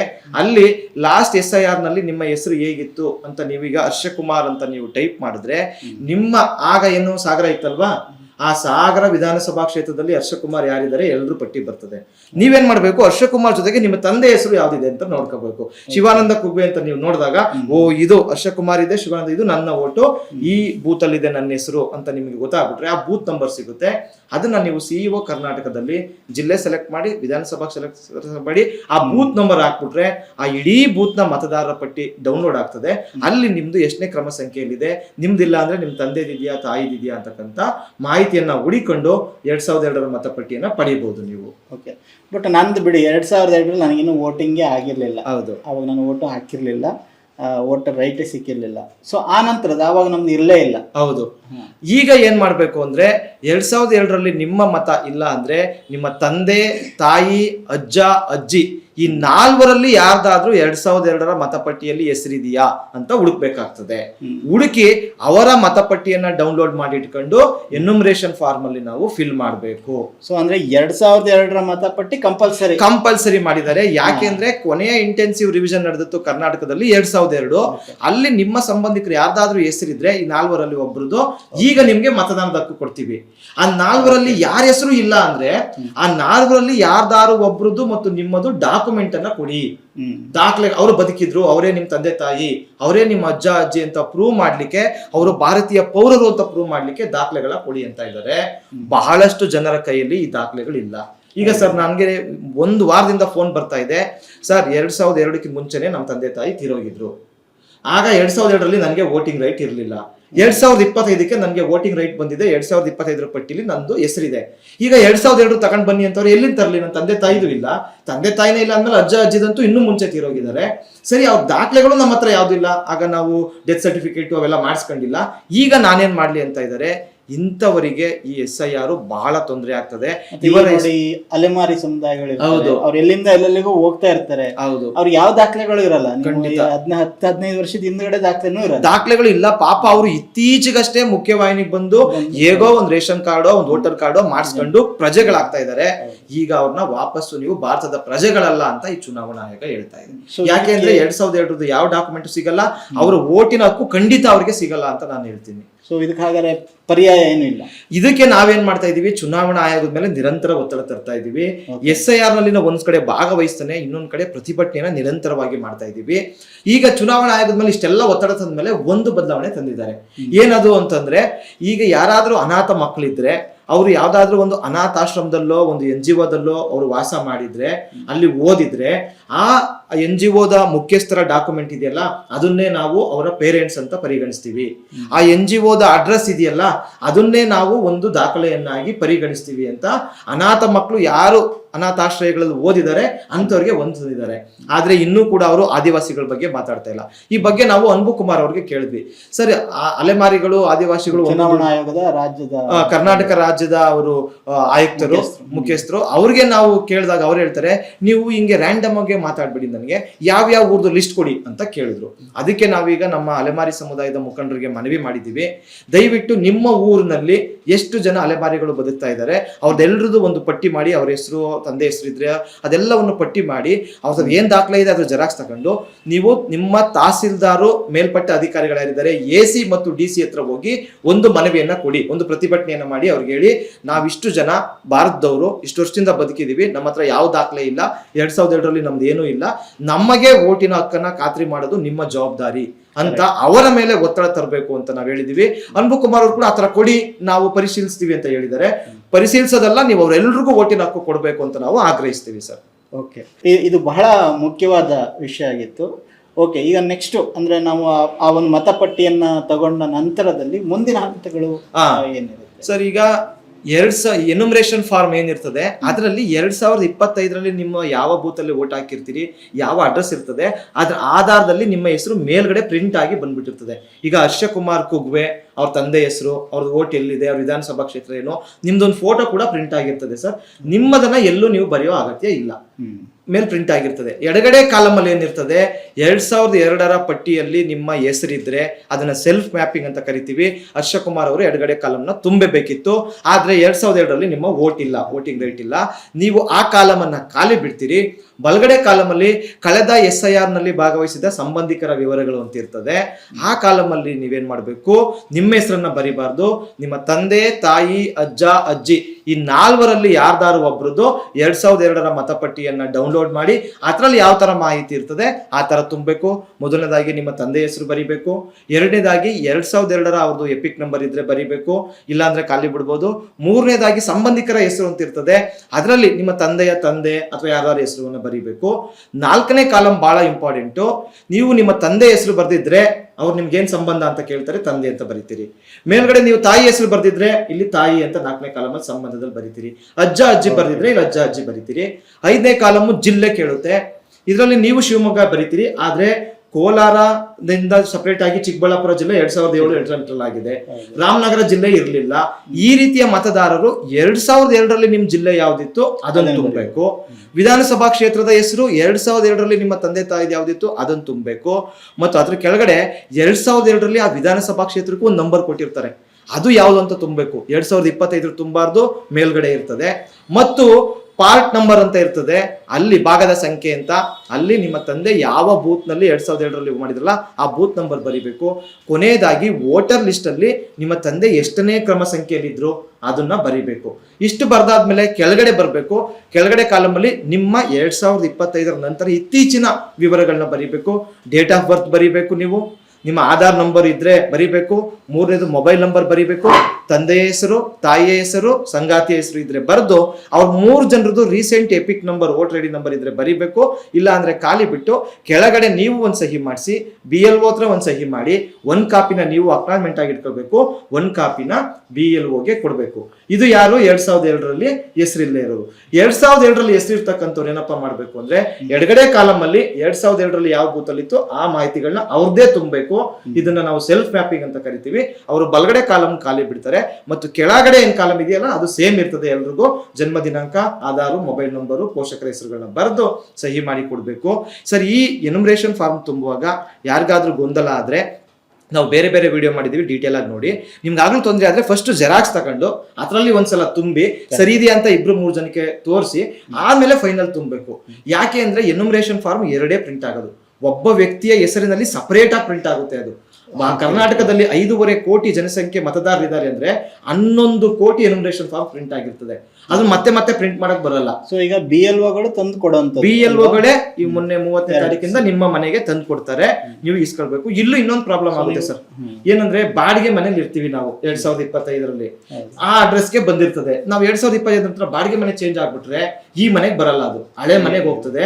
ಹಾಗಾಗಿ ನಾವು ಆ BLO ಫೋನ್ ನಂಬರ್ ತಗೊಂಡು ಅವ್ರಿಗೆ ಫೋನ್ ಮಾಡಿ ಅಂದ್ರೆ ಯಾವ ನಮ್ಮ ಎಪಿಕ್ ಕಾರ್ಡ್ ಅಲ್ಲಿ ಅಂದ್ರೆ ವೋಟರ್ ID ಕಾರ್ಡ್ ಅಲ್ಲಿ ಯಾವ ಅಡ್ರೆಸ್ ಇತ್ತು 2025ರಲ್ಲಿ 2025 ಓಕೆ ಯಾವ ಅಡ್ರೆಸ್ ಅಲ್ಲಿ ಇತ್ತು ಆ ಅಡ್ರೆಸ್ಗೆನೆ ಪ್ರಿಂಟ್ ಆಗಿ ಬರುತ್ತೆ. ಅಂದ್ರೆ ಆ ಭಾಗದ BLOಗಳು ತಗೊಂಡೋಗಿ ಆ ಭಾಗದ BLOಗಳು ತಗೊಂಡ್ ಬರ್ತಾರೆ. ಸಿಟಿಗಳಲ್ಲಿ ವಾಸ ಮಾಡ್ತಾ ಇರ್ತಕ್ಕಂಥವ್ರು BLOಗಳು ಸಿಗಲ್ಲ, ಹಳ್ಳಿಗಳಲ್ಲಿ ಗೊತ್ತಾಗ್ಬಿಡ್ತದೆ ಸರ್ ಯಾರ ಮಗ ಯಾರು ಗೊತ್ತಿರ್ತದೆ. ಸಿಟಿಗಳಲ್ಲಿ ನೀವೇನ್ ಮಾಡಿ ಗೊತ್ತಾ, CEO ಕರ್ನಾಟಕದಲ್ಲಿ ಇಲ್ಲಿ ಕೆಳಗಡೆ ನೋ ಯುವರ್ ಫೆಸಿಲಿಟೇಷನ್ ಸೆಂಟರ್ ಅಂತ ಒಂದು ಪಾಪಪ್ ಆಗ್ತಾ ಇರ್ತದೆ. ಅದ್ರ ಮೇಲೆ ಕ್ಲಿಕ್ ಮಾಡ್ಬಿಟ್ಟು ನೀವು ನಿಮ್ ಜಿಲ್ಲೆ, ವಿಧಾನಸಭಾ ಕ್ಷೇತ್ರ, ನಿಮ್ಮ ಬೂತ್ ನಂಬರ್ 2025 ಅದನ್ನ ಸೆಲೆಕ್ಟ್ ಮಾಡಿದ ತಕ್ಷಣ ನಿಮ್ಮ BLO ಯಾರು, ಅವ್ರ ನಂಬರ್ ಏನು, ಅವ್ರ ಮೇಲೆ ಒಬ್ರು ಸೂಪರ್ವೈಸರ್ ಇರ್ತಾರೆ, ಅವ್ರ number, AC number, tahsildar number, DC number ಎಲ್ಲವೂ ಸಿಕ್ಬಿಡ್ತದೆ ನಿಮ್ಗೆ. ಹಂಗಾಗಿ ನೀವೇ BLOಗೆ ಫೋನ್ ಮಾಡ್ಕೊಳ್ಳಿ. ಈಗ ಒಂದು ಕುಟುಂಬದಲ್ಲಿ ಈಗ ಫಾರ್ ನಮ್ಮ ಮನೆಯಪ್ಪ, ಹೌದು ಸರ್, ಅಲ್ಲಿ ನಮ್ಮ ಮನೇಲಿ ನಮ್ಮ ಅಪ್ಪ ಇದ್ದಾರೆ, ನಮ್ಮ ತಮ್ಮ ಇದ್ದಾರೆ, ಅವರುಗಳು ಸೆಪರೇಟ್ ಆಗಿ ಅಂದ್ರೆ BLOಗಳು ಅವ್ರಿಗೆ ಕೊಡ್ತಾರೆ, ನಾನ್ ಬಂದು ಇಲ್ಲಿ ಡೌನ್ಲೋಡ್ ಮಾಡ್ಕೊತೀನಿ. ಹೌದು ಸರ್. ಆವಾಗ ಅಂದ್ರೆ ನನಗೆ ಎನಿವನ್ ಎರಡೇ ಫಾರ್ಮ್ ಬರೋದು ಅದು? ಹೌದು ಸರ್, ಎಲ್ಲರಿಗೂ. ಈಗ ನಿಮ್ಮ ಮನೆ ನಿಮ್ಮ ಒಟ್ಟು ಬೆಂಗಳೂರಲ್ಲಿ ಇದೆಯೋ ಅಥವಾ ಸಾಗರದಲ್ಲಿ ಇದೆಯೋ ಸರ್? ಊರಲ್ಲೇ ಇರೋದು. ಊರಲ್ಲೇ ಇದೆ ಅಂದ್ರೆ ನಿಮ್ಮ ಪರವಾಗಿ ಒಂದು ಕುಟುಂಬಕ್ಕೆ ಮನೆಗೆ ಬಂದಾಗ ನಿಮ್ಮ ಮನೇಲಿ 5 ವೋಟರ್ಸ್ ಇದ್ರು ಅಂದ್ರೆ 10 ಎನ್ಯುಮರೇಷನ್ ಫಾರ್ಮ್ ನ ಮನೆಯ ಮುಖ್ಯಸ್ಥರ ಕೈಗೆ ಕೊಡ್ತಾರೆ. ಬಟ್ ಅದನ್ನ ಸೆಪರೇಟ್ ಆಗಿ ನಾವು ಡೌನ್ಲೋಡ್ ಮಾಡಕ್ಕಾಗಲ್ಲ. ಅದ್ರ ಬದಲಿಗೆ ನಾವು ಆನ್ಲೈನ್ ನಲ್ಲಿ ಸಬ್ಮಿಟ್ ಮಾಡಬಹುದಾಗಿದೆ ಎನ್ಯುಮರೇಷನ್ ಫಾರ್ಮ್ ನ. ಆದ್ರೆ ಆನ್ಲೈನ್ ನಲ್ಲಿ ಸಬ್ಮಿಟ್ ಮಾಡುವಾಗ ಒಂದು ಅವರು ಮ್ಯಾಂಡೇಟರಿ ಮಾಡಿದ್ದಾರೆ, ಆಧಾರ್ ಕಾರ್ಡ್ ಅಲ್ಲಿ ನಿಮ್ಮ ದಾಖಲೆ ಡೀಟೇಲ್ಸ್ ಏನಿದೆಯೋ ಅದೇ ತರ ನಿಮ್ಮ ವೋಟರ್ ಲಿಸ್ಟ್ ಅಲ್ಲೂ ಹೆಸರಿರ್ಬೇಕು. 25ರಲ್ಲಿ ಒಂದ್ ಸ್ಪೆಲ್ಲಿಂಗ್ ಮಿಸ್ಟೇಕ್ ಇದ್ರು ಅದು ತಗೊಳ್ಳಲ್ಲ. ಆಗ ಏನ್ ಮಾಡ್ಬೇಕಾಗ್ತದೆ, ನೀವು ಆನ್ಲೈನ್ ಅಲ್ಲಿ ಮಾಡಕ್ಕಾಗಲ್ಲ, ನೀವು ಖುದ್ದಾಗಿ ನಿಮ್ಮೂರಲ್ಲೇ ಮಾಡ್ಬೇಕು. ಸ್ಪೆಲ್ಲಿಂಗ್ ಮಿಸ್ಟೇಕ್ ಅಂದ್ರೆ ನಿಮ್ಮ ಹರ್ಷಕುಮಾರ್ ಕುಗ್ವೆ ಅಂತ ನಿಮ್ದು ವೋಟರ್ ಲಿಸ್ಟ್ ಅಲ್ಲಿ ಇದೆ, ಆಧಾರ್ ಕಾರ್ಡ್ ಅಲ್ಲಿ ಹರ್ಷಕುಮಾರ್ ಮಾತ್ರ ಇದೆ, ತಗೊಳ್ಳಲ್ಲ ಅದು. ಹಂಗಾಗಿ ಕಾರ್ಡ್ ಆಧಾರ್ ಕಾರ್ಡ್ ಒಂದೇ ತರ ಇರಬೇಕು ಅಂತ ಮಾಡ್ಬಿಟ್ಟಿದ್ದಾರೆ. ಇದಕ್ಕೂ ನಾವು ಚುನಾವಣಾ ಆಯೋಗಕ್ಕೆ ಬರ್ದಿದೀವಿ, ಈ ತರ ಮಾಡಬೇಡಿ. ಸಣ್ಣ ಪುಟ್ಟ ಈಗ ಮೈಸೂರಿನಲ್ಲಿ ಒಬ್ರು ಸೀತಾರಾಮಯ್ಯ MS ಅಂತ ಅವರು ಇದೆ ಸರ್, MS ನಡುವೆ ಒಂದ್ ಚುಕ್ಕಿ ಇಟ್ಬಿಟ್ಟಿದ್ದಾರೆ, ಡಾಟ್, ಅಷ್ಟಕ್ಕೇನೆ ಅವ್ರದ್ದು ಆನ್ಲೈನ್ ಅಲ್ಲಿ ತಗೊಳ್ತಾ ಇಲ್ಲ. ಈ ತರ ಸಮಸ್ಯೆಗಳಾಗ್ತವೆ, ಅದನ್ನ ಮಾಡ್ಬೋದು. ಮತ್ತೆ ಇನ್ನೊಂದು ಮಾಹಿತಿ ಸರ್, ನಿಮ್ಮ ಪರವಾಗಿ ನಿಮ್ಮ ಮನೆಯಲ್ಲಿ ಯಾರು ಬೇಕಾದ್ರೂ ಎನ್ಯುಮರೇಷನ್ ಫಾರ್ಮ್ ಅನ್ನ ತುಂಬಿಸಬೇಕು. ನಂದು ಆಧಾರ್ ಕಾರ್ಡ್ ಅಲ್ಲಿ ಹರ್ಷಕುಮಾರ್ KS ಅಂತ ಇದೆ, ವೋಟರ್ ಕಾರ್ಡ್ ಅಲ್ಲಿ KS ಹರ್ಷಕುಮಾರ್ ನೋಡಿ, ಇಷ್ಟಿದ್ರು ಕೂಡ ತಗೊಳ್ಳಲ್ಲ ಅದು. ಇದು ನಾವು ಅದಕ್ಕೆ ಚುನಾವಣಾ ಆಯೋಗಕ್ಕೆ ಬರ್ದಿದೀವಿ. ಹಿಂಗೆಲ್ಲ ಸಣ್ಣ ಪುಟ್ಟ ನಮ್ ತಪ್ಪಲ್ಲ, ಇದು ಯಾರ್ಯಾರೋ ಮಾಡಿರೋ ತಪ್ಪು. ಹಾಗಾಗಿ ನಮ್ಗೆ ಶಿಕ್ಷೆ ಕೊಡಬೇಡಿ, ನಿಮ್ ತಪ್ಪಿಗೆ ಇದು ಎನೇಬಲ್ ಮಾಡಿ ಅಂತ ಕೇಳಿದೀವಿ ಸರ್. ಓಕೆ, ಇದರ ನಂತರದ ಪ್ರಾಸೆಸ್ ಏನು? ಇದಿಷ್ಟು ಸರ್, ಈಗ ಫಸ್ಟ್ ಎನ್ಯುಮರೇಷನ್ ಫಾರ್ಮ್ ನ ಯಾರೆಲ್ಲ ಫಿಲ್ ಮಾಡಿ ಕೊಡ್ತಾರೆ, ಅದರಲ್ಲಿ ಫಿಲ್ ಮಾಡಿ ಕೊಟ್ಟಾದ್ಮೇಲೆ BLOಗೆ ಒಂದು ಆಪ್ ಮಾಡ್ಕೊಟ್ಟಿದ್ದಾರೆ. ದುರಂತ ಅಂದ್ರೆ BLOಗೆ ಮೊನ್ನೆ ಬೆಳಿಗ್ಗೆ ಆಪ್ ನ ಎನೇಬಲ್ ಮಾಡಿದ್ದಾರೆ, ಟ್ರೈನಿಂಗ್ ಕೂಡ ಕೊಟ್ಟಿಲ್ಲ ಆಪ್ ನ ಹೆಂಗ್ ಬಳಸೋದು ಅಂತ. ಹಂಗಾಗಿ ಮತ್ತೆ ವಿಡಿಯೋಗಳು ನೋಡ್ಕೊಂಡು ತುಂಬಿಡಿ ಅಂತ BLOಗೆ ಹೇಳಿದ್ದಾರೆ. ನಾನು BLOಗಳ ಮನವಿ ಮಾಡ್ತೀನಿ, ಆತ್ರವಾಗಿ ತುಂಬಬೇಡಿ, ದಯವಿಟ್ಟು ಕೇಳ್ಕೊಳ್ಳಿ, ನಮ್ ಸಹಾಯ ಬೇಕಾದ್ರೆ ಪಡ್ಕೊಳ್ಳಿ. BLO ಆಪ್ ಅಲ್ಲಿ ಸರಿಯಾಗಿ ತುಂಬಬೇಕು. ನೀವು ಎಷ್ಟೇ ಚೆನ್ನಾಗಿ ಎನ್ಯುಮರೇಷನ್ ಫಾರ್ಮ್ ತುಂಬಿಕೊಟ್ರು ಅದು ಫೈನಲ್ ಆಗಿ ಅಪ್ಲೋಡ್ ಮಾಡೋದು BLO ಆಗಿರ್ತಾರೆ. ಅವರು ಸರಿಯಾಗಿ ನೀವು ತುಂಬಿಕೊಟ್ಟಂತ ಮಾಹಿತಿನ ಅಪ್ಲೋಡ್ ಮಾಡಿದ್ರೆ 2025ಕ್ಕೂ 2002ಕ್ಕೂ ನಿಮ್ಮ ಹೆಸರು ಲಿಂಕ್ ಆಗ್ಬಿಟ್ರೆ, ನಿಮ್ಮ ಹೆಸರು ಅಥವಾ ನಿಮ್ಮ ತಂದೆ ತಾಯಿ ಅಜ್ಜಾಜಿ ಜೊತೆಗೆ ಅವರೆಲ್ಲರ ಹೆಸರು ಕರಡು ಮತದಾರರ ಪಟ್ಟಿಯಲ್ಲಿ ಬರ್ತದೆ. ಸೊ ಈಗ BLOಗಳು ಸರಿಯಾಗಿ ತುಂಬಂಗೆ ನೋಡ್ಬೇಕಾಗಿರೋದು ನಮ್ಮ ಕೆಲಸ. ಅದಕ್ಕೆ BLAಗಳು ಅವರಿಗೆ ಸಹಾಯ ಮಾಡಿ ಅಂತ ನಾವು ಮನವಿ ಮಾಡಿದ್ವಿ. ಎಲ್ಲ ರಾಜಕೀಯ ಪಕ್ಷದ BLAಗಳು ಏಜೆಂಟ್ಸ್ ಇರ್ತಾರೆ, BLAಗಳು, ಅವರು BLOಗೆ ಹೆಲ್ಪ್ ಮಾಡಿ ನೀವು. ಯಾಕೆಂದ್ರೆ BLOಗೆ ನಾವು ಕಾಂಗ್ರೆಸ್ ಪಕ್ಷದ BLOಗಳಿಗೆ ಕಳೆದ 3 ತಿಂಗಳಿಂದ ಸತತವಾಗಿ ಸುಮಾರು 190 ವಿಧಾನಸಭಾ ಕ್ಷೇತ್ರಗಳಲ್ಲಿ ಟ್ರೈನಿಂಗ್ ಕೊಟ್ಟಿದ್ದೀವಿ. ಅವ್ರಿಗೆ ಇದೆಲ್ಲ ಗೊತ್ತಿದೆ. ಹಂಗಾಗಿ ನೀವು ಅವ್ರಿಗೆ ಹೆಲ್ಪ್ ಮಾಡಿ. BLOಗಳಿಗೆ ಅಂಗನವಾಡಿ ಕಾರ್ಯಕರ್ತರು ಇರ್ತಾರೆ, ಅವ್ರಿಗೆ ಅಷ್ಟೊಂದು ಟ್ರೈನಿಂಗ್ ಆಗಿಲ್ಲ ಅಂದ್ರೆ ಕಷ್ಟ ಆಗುತ್ತೆ, ಹೆಲ್ಪ್ ಮಾಡಿ ಅಂತ ಹೇಳಿದೀವಿ. ಅವರು ಹೆಲ್ಪ್ ಮಾಡಿದಾಗ BLOಗಳು ಅಪ್ಲೋಡ್ ಮಾಡ್ತಾರೆ. ಯಾರ್ದಾದ್ರೂ ತುಂಬಾ ಸ್ಪೆಲ್ಲಿಂಗ್ ಮಿಸ್ಟೇಕ್ ಇದ್ರೆ, ಈಗ ಲಾಜಿಕಲ್ ಡಿಸ್ಕ್ರಿಪೆನ್ಸಿ ಅಂತ ಒಂದು ಹೊಸ ನಿಯಮ ತಂದ್ಬಿಟ್ಟಿದ್ದಾರೆ. ಅದ್ರ ಪ್ರಕಾರ ಏನಪ್ಪಾ ಅಂತಂದ್ರೆ 2002ನೇ ಇಸ್ವಿನಲ್ಲಿ ನಿಮ್ ತಂದೆಗೆ 40 ವರ್ಷ ಆಗಿತ್ತು ಅನ್ಕೊಳ್ಳಿ. ಈಗ 2025ಕ್ಕೆ ಪ್ಲಸ್ 23 ಆಗಿ 73 ವರ್ಷನೇ ಆಗಿರ್ಬೇಕು. 75 80 ಆದ್ರೂ ಕಷ್ಟ, 70 ಒಳಗಡೆ ಆದ್ರೂ ಕಷ್ಟ. ಈ ತರ ರೂಲ್ಸ್ ಗಳು ತಂದ್ಬಿಟ್ಟಿದ್ದಾರೆ. ಸ್ಪೆಲ್ಲಿಂಗ್ ಮಿಸ್ಟೇಕ್ ತುಂಬಾ ಜನ ಏನ್ ಮಾಡಿದ್ದಾರೆ, 2002 ನಂತರ ಮಹಿಳೆಯರು ಮದುವೆ ಆಗಿ ಬಂದ ನಂತರ ತಮ್ಮ ಸರ್ ನೇಮ್ ಚೇಂಜ್ ಮಾಡ್ಕೊಬಿಟ್ಟಿದ್ದಾರೆ. ಅವ್ರಿಗೆಲ್ರಿಗೂ ನೋಟಿಸ್ ಹೋಗ್ತದೆ. ಕೆಲವ್ರ ಹೆಸರು ಕರಡು ಮತದಾರ ಪಟ್ಟಿಲಿ ಬರ್ತದೆ, ಕೆಲವ್ರ ಹೆಸರು ಬರಲ್ಲ, ಕೆಲವ್ರ ಹೆಸರು ಕರಡು ಮತದಾರ ಪಟ್ಟಿಲಿ ಇದ್ರೂ ನೋಟಿಸ್ ಕಳಿಸ್ತಾರೆ. ನಮ್ ಕಡೆ ಎಲ್ಲ ಕೆಲವರು ಹೆಣ್ಮಕ್ಳು ಹಾ ಸರ್. ಮದುವೆಗಿಂತ ಮುಂಚೆ ಒಂದ್ ಹೆಸರು ಇರುತ್ತೆ, ಹೌದು, ಆ ಹೆಸರಲ್ಲಿ ಡಾಕ್ಯುಮೆಂಟ್ಸ್ ಇರುತ್ತೆ, ಮದುವೆ ಆದ್ಮೇಲೆ ಅವ್ರ ಹೆಸರು ಚೇಂಜ್ ಆಗಿಬಿಡ್ತಾರೆ. ಇವ್ರೆಲ್ರಿಗೂ ನೋಟಿಸ್ ಹೋಗುತ್ತೆ ಸರ್. 2007 ಹಿಂಗಿತ್ತು, 2025 ಹಿಂಗಿದೆ, ಯಾಕೆ ಎಕ್ಸ್ಪ್ಲನೇಷನ್ ಕೊಡಿ, ಸಪೋರ್ಟಿಂಗ್ ಡಾಕ್ಯುಮೆಂಟ್ ನ ಕೊಡಿ ಅಂತ ಕೇಳ್ತಾರೆ. ಆಗಸ್ಟ್ 5ನೇ ತಾರೀಕು ಕರಡು ಮತದಾರ ಪಟ್ಟಿ ಬಿಡುಗಡೆ ಆದಾಗ ನಾವೆಲ್ಲರೂ ನಮ್ಮ ಬೂತ್ ನ ಪಟ್ಟಿನ ಡೌನ್ಲೋಡ್ ಮಾಡಿ ನೋಡ್ಬೇಕು. ನಮ್ಮೂರಲ್ಲಿ 1100 ವೋಟ್ ಇದ್ದೋ, ಎಷ್ಟು ಜನರು ಬಂದಿದೆ, 1100 ಜನರು ಬಂದ್ಬಿಟ್ಟಿದೆ ಅಂದ್ರೆ ಒಂತಾದ್ರೂ ರಿಲ್ಯಾಕ್ಸ್ ನಾವು ಆಲ್ಮೋಸ್ಟ್ ಆಗಿದೆ ಅಂತ. ಆದ್ರೆ ಹಂಗ್ ಬರಕ್ ಸಾಧ್ಯನೇ ಇಲ್ಲ. 700, 800, 850 ಬಂದಿರ್ತದೆ. ಉಳಿದ ಯಾರು 300, 350 ಜನ ಬಂದಿರಲ್ವಲ್ಲ, ಅವ್ರೆಲ್ರು ದಾಖಲೆಗಳನ್ನ ಕೊಡಬೇಕು. ಚುನಾವಣಾ ಆಯೋಗ 11 ದಾಖಲೆಗಳನ್ನ ಹೇಳ್ಬಿಟ್ಟು ಅದರಲ್ಲಿ 1-2 ದಾಖಲೆ ಕೊಡಿ ಅಂತ ಹೇಳಿದೆ. ಆ ದಾಖಲೆಗಳನ್ನ BLO ಬಳಿ ಸಬ್ಮಿಟ್ ಮಾಡ್ಬೇಕು ಸರ್. ಆಗ BLOಗಳು ಆ ದಾಖಲೆಗಳನ್ನ ತಹಸೀಲ್ದಾರು ಮತ್ತು AC ಹತ್ರ ಹೋಗಿ ಒಂದ್ಸಲ ಪರಿಶೀಲನೆ ಮಾಡಿ ಕರೆಕ್ಟ್ ಆಗಿದೆ ಅಂತಂದಾಗ ಅವರ ಹೆಸರನ್ನ ಅಂತಿಮ ಮತದಾರರ ಪಟ್ಟಿಗೆ ಸೇರ್ಸಕ್ಕೆ ಶಿಫಾರಸು ಮಾಡ್ತಾರೆ. ಆದ್ರೆ ಕೆಲವ್ರದ್ದು ತುಂಬಾ ಹೆಸರು ಡಿಫ್ರೆನ್ಸ್ ಇದೆ. ಅವ್ರ ತಂದೆಗೆ 7ಕ್ಕಿಂತ 8 ಜನ ಮಕ್ಕಳಿದ್ದಾರೆ, ನಮ್ಗೆ ಡೌಟ್ಸ್ ಇದೆ, ಇವರು ಡೌಟ್ಫುಲ್ ಸಿಟಿಸನ್ಸ್ ಅಂತ ಯಾರೆಲ್ಲ ಇರ್ತಾರೆ ಅವರೆಲ್ರಿಗೂ ನೀವು DC ಹತ್ರ AC ಹತ್ರ ವಿಚಾರಣೆಗೆ ಇಂಥ ದಿನ ಹಾಜರಾಗಬೇಕು ಅಂತ ನೋಟಿಸ್ ಕೊಡ್ತಾರೆ. ಆಗ ಅವರು ವಿಚಾರಣೆಗೆ ಕಡ್ಡಾಯವಾಗಿ ದಾಖಲೆಗಳನ್ನ ತಗೊಂಡು ಹಾಜರಾಗಬೇಕು. ಇನ್ ಕೇಸ್ ಅವರು ಹಾಜರಾಗ್ಲಿಲ್ಲ ಅಂತಂದ್ರೆ ಅವರ ಓಟು ಅಂತಿಮ ಮತದಾರ ಪಟ್ಟಿಗೆ ಬರಲ್ಲ. ಅಲ್ಲಿ ಹಾಜರಾದ್ರೆ DC-ಗಳು ದಾಖಲೆಗಳನ್ನ ಪರಿಶೀಲನೆ ಮಾಡಿ ಇಲ್ಲ ಇವರು ಇದೇ ಊರ್ನ ಮತದಾರರು ಅಂತ ಅವ್ರಿಗೆ ಸಮಂಜಸ ಅನ್ಸಿದ್ರೆ ಅವ್ರನ್ನೂ ಕೂಡ ಅಂತಿಮ ಮತದಾರ ಪಟ್ಟಿಗೆ ಸೇರಿಸ್ತಾರೆ. ಇನ್ನೊಂದು ಈಗಲೇ ಹೇಳ್ಬಿಡ್ತೀನಿ ಸರ್, ಎನ್ಯುಮರೇಷನ್ ಫಾರ್ಮ್ ತಗೊಂಡು BLOಗಳು ಬಂದಾಗ ಮನೆ ಓಪನ್ ಇದ್ರೆ ಚೌಕಾಕಾರದ ಒಂದು ಸ್ಟಿಕ್ಕರ್ ಅನ್ನು ಅಂಟಿಸ್ತಾರೆ. ಮನೆ ಓಪನ್ ಇದ್ರೆ ಎನ್ಯುಮರೇಷನ್ ಫಾರ್ಮ್ ಕೊಡ್ತಾರೆ. ಮನೆ ಬಾಗ್ಲು ಕ್ಲೋಸ್ ಆಗಿದ್ರೆ ಮುಚ್ಚಿದ್ರೆ ರೌಂಡ್ ಕಲರ್ದ ಒಂದು ಸ್ಟಿಕ್ಕರ್ ಅನ್ನು ಅಂಟಿಸಿ ಅದ್ರಲ್ಲಿ ಡೇಟ್ ಹಾಕ್ತಾರೆ. ನಾನು ಇಂಥ ದಿನ ಬಂದೆ ಮುಚ್ಚಿತ್ತು, 2ನೇ ಸಲ ಬಂದೆ ಮುಚ್ಚಿತ್ತು, 3ನೇ ಸಲ ಬಂದೆ ಮುಚ್ಚಿತ್ತು ಅಂತೇಳಿ ಇವರು ಪರ್ಮನೆಂಟ್ಲಿ ಇವರು ಶಿಫ್ಟ್ ಆಗಿದ್ದಾರೆ ಅಂತೇಳಿ ಆಬ್ಸೆಂಟ್ ಅಂತೇಳಿ ಡಿಲೀಟ್ ಮಾಡ್ಬಿಡ್ತಾರೆ. ಹಂಗಾಗಿ ನಿಮ್ಮ ಮನೇಲಿ ಇಲ್ಲದೆ ಇದ್ರು ಈ ಸ್ಟಿಕ್ಕರ್ ಇದ್ರೆ ಅಲ್ಲಿ BLO ನಂಬರ್ ಇರ್ತದೆ, ಫೋನ್ ಮಾಡಿ ನೀವು ಎನ್ಯುಮರೇಷನ್ ಫಾರ್ಮ್ ನ ಕಲೆಕ್ಟ್ ಮಾಡ್ಕೊಂಡು ತುಂಬಬೇಕು ಸರ್. ಈಗ ಈ BLOಗಳು ನಮ್ಮ ಮಾಹಿತಿನ ಅಥವಾ ನಾವು ಎನ್ಯುಮರೇಷನ್ ತುಂಬಿದ ಮೇಲೆ ತಕ್ಷಣದಲ್ಲಿ ಅದನ್ನು ಅಪ್ಲೋಡ್ ಮಾಡ್ತಾರೋ ಅಥವಾ 30ನೇ ತಾರೀಕೆ ಮಾಡ್ತಾರೋ ಅಥವಾ ಎಲ್ಲರ ಅಂದ್ರೆ ನಾವೇನು ತುಂಬಿರ್ತೀವಿ ಒಂದು ಬೂತಲ್ಲಿ ಅದು ಎಲ್ಲರ ಓಟು ಎಲ್ಲರ ಹೆಸರುಗಳು ಒಂದೇ ದಿವಸ ಇದಾಗುತ್ತಾ ಸರ್? ಅವ್ರಿಗೆ ಏನಾಗ್ತಿದೆ, ಈಗ ಬೆಳಿಗ್ಗೆ ನೀವು ಎನ್ಯುಮರೇಷನ್ ಫಾರ್ಮ್ ಕೊಟ್ರಿ, ಸಂಜೆ ಹೋಗಿ ಕಲೆಕ್ಟ್ ಮಾಡಿದ್ರಿ ಅಥವಾ ಅಲ್ಲೇ ನೀವೇ ತುಂಬ್ಕೊಂಡು ಬಂದ್ರಿ ಅಂದಾಗ ಅವತ್ತೇ ಅಪ್ಲೋಡ್ ಮಾಡಿ ಅಂತ ಚುನಾವಣಾ ಆಯೋಗ ಅವ್ರಿಗೆ ನಿರ್ದೇಶನ ಕೊಟ್ಟಿದೆ. ಆದ್ರೆ ಟ್ರೈನಿಂಗ್ ಆಗಿಲ್ಲದ ಕಾರಣಕ್ಕೆ ಮತ್ತೆ BLOಗಳು ಏನು ಅಂದ್ರೆ ತಮ್ಮ ಶಾಲೆ ಅಂಗನವಾಡಿ ಕೆಲಸ ಮಾಡ್ತಲೇ ಹೆಚ್ಚುವರಿಯಾಗಿ ಇದನ್ನು ಮಾಡಬೇಕು. ಹಂಗಾಗಿ ಅವ್ರ ಮೇಲೆ ತುಂಬಾ ಹೊರೆ ಆಗಿದೆ. ಈಗ ಒಂದ್ ದಿನಕ್ಕೆ ಅವರು 100 ಎನ್ಯುಮರೇಷನ್ ಫಾರ್ಮ್ ನ ಕಲೆಕ್ಟ್ ಮಾಡ್ಕೊ ಬಂದಿದ್ರೆ 100 ಅಪ್ಲೋಡ್ ಮಾಡಕ್ ಆಗ್ತಿಲ್ಲ, 10-15 ಮಾಡ್ತಿದ್ದಾರೆ. ಪ್ರತಿದಿನ ಎಲೆಕ್ಷನ್ ಕಮಿಷನ್ ಇಷ್ಟು ಕಲೆಕ್ಟ್ ಆಗಿದೆ, ಇಷ್ಟು ಫಿಲ್ ಆಗಿದೆ ಅಂತ ಮಾಹಿತಿ ಕೊಡ್ತಾ ಇದ್ದಾರೆ. 100%ಗೆ 1%, 2%, 3% ಮಾತ್ರ ಅಪ್ಲೋಡ್ ಮಾಡ್ತಾ ಇದ್ದಾರೆ. ಮತ್ತೆ ನೋಡಿ, ಇದಕ್ಕೆ ಜುಲೈ 29 ಲಾಸ್ಟ್ ಡೇಟ್ ಮಾಡ್ಬಿಟ್ಟವ್ರೆ. ಒಂದೇ ಒಂದು ತಿಂಗಳಲ್ಲಿ ಎಲ್ಲರ ಎನ್ಯುಮರೇಷನ್ ಫಾರ್ಮ್ ನ ಯಾಕೆ ಚುನಾವಣಾ ಆತರ ಮಾಡ್ತಾ ಇದೆ? ಈ ಒಂದು SIR ನ ಬರೀ 3 ತಿಂಗಳಲ್ಲಿ ಮುಗಿಸ್ತಕ್ಕಂಥ ಆತರ ಯಾಕೆ? 6 ತಿಂಗಳು ತಗೊಳ್ಳಿ, ವರ್ಷ ತಗೊಳ್ಳಿ. ನಮ್ಗೆ 2028 ವಿಧಾನಸಭಾ ಚುನಾವಣೆ ಇರೋದು 2028. ಅಲ್ಲಿ ಗಂಟೆ ಟೈಮ್ ಇದೆ. ಈ ಆತರ ಮಾಡಬೇಡಿ ಅಂತ ನಾವು ಅವ್ರಿಗೆ ಒತ್ತಾಯಿಸ್ತಾ ಇದೀವಿ. ಆತರ ಮಾಡಿದಷ್ಟು ಅವರು ತಪ್ಪಾಗಿ ತುಂಬಿಟ್ರೆ, ತಪ್ಪಾಗಿ ಮಾಡಿದ್ರೆ ಅವ್ರೆಲ್ರಿಗೂ ನೋಟಿಸ್ ಹೋಗುತ್ತೆ, ಅವರೆಲ್ಲ ದಾಖಲೆಗಳಿದಾಗ ಅಲ್ದಾಡ್ಬೇಕು. ಈ ಪ್ರಾಬ್ಲಮ್ ಇದೆ ಸರ್. ಸೊ ಈಗ 29ಕ್ಕೆ ಅಂತಿಮ ಆಗುತ್ತೆ, 30ನೇ ತಾರೀಕು ನಮಗೆ ಪಟ್ಟಿ ಸಿಗತ್ತೆ. ಇಲ್ಲ ಸರ್, ಈ ದಿನ ಟೈಮ್ ತಗೊಳ್ತಾರೆ ಅವರು ವೆರಿಫೈ ಮಾಡಲಿಕ್ಕೆ. ಆಗಸ್ಟ್ 5ನೇ ತಾರೀಕು ನಮ್ಗೆ ಕರಡು ಮತದಾರರ ಪಟ್ಟಿ ಸಿಗುತ್ತೆ. ಕರಡು ಮತದಾರರ ಪಟ್ಟಿಯಲ್ಲಿ ಯಾರ ಹೆಸರಿಲ್ಲ ಅವರು ಆಗಸ್ಟ್ 5ನೇ ತಾರೀಕಿಂದ ದಾಖಲೆ ಕೊಡಬೇಕು.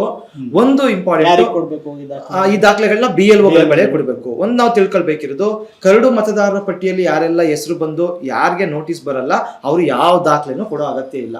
ಸುಮಾರು 60-70% ಜನರದ್ದು ಹೆಸರು ಸರಿ ಇದ್ರೆ ಬಂದ್ಬಿಡ್ತದೆ, ಅವ್ರ ದಾಖಲೆ ಕೊಡಲ್ಲ. ಯಾರ ಹೆಸರು ಕರಡು ಮತದಾರ ಪಟ್ಟಿ ಇಲ್ಲ ಅವ್ರು ಮಾತ್ರ ಆಗಸ್ಟ್ 5ರ ನಂತರ ದಾಖಲೆ ಕೊಡಬೇಕು. ಯಾರಿಗೆ ನೋಟಿಸ್ ಬರ್ತದೆ ಅವರು ವಿಚಾರಣೆಗೆ ಹಾಜರಾಗಬೇಕು. 2ನೇ ಹಂತದಲ್ಲಿ ವಿಚಾರಣೆಗೆ ನಾವು ಆಗಸ್ಟ್ 5ರಿಂದ ಸೆಪ್ಟೆಂಬರ್ 4ರವರೆಗೆ, ಅದು ಒಂದೇ ತಿಂಗಳು ಸರ್, ಕ್ಲೈಮು ಮತ್ತೆ ಅಬ್ಜೆಕ್ಷನ್ ಹಾಕೋದು, ಹಾಜರಾಗೋದು.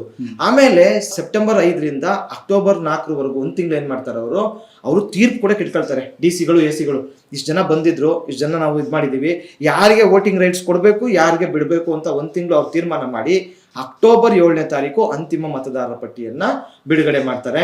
ಅದರಲ್ಲಿ ಎಷ್ಟು ಜನರ ಹೆಸರು ಬಂದಿರ್ತದೆ ಅವರು ವೋಟರ್ಸ್, ಸಿಟಿಸನ್ಸ್, ಈ ದೇಶದ ಸಿಟಿಸನ್ಸ್.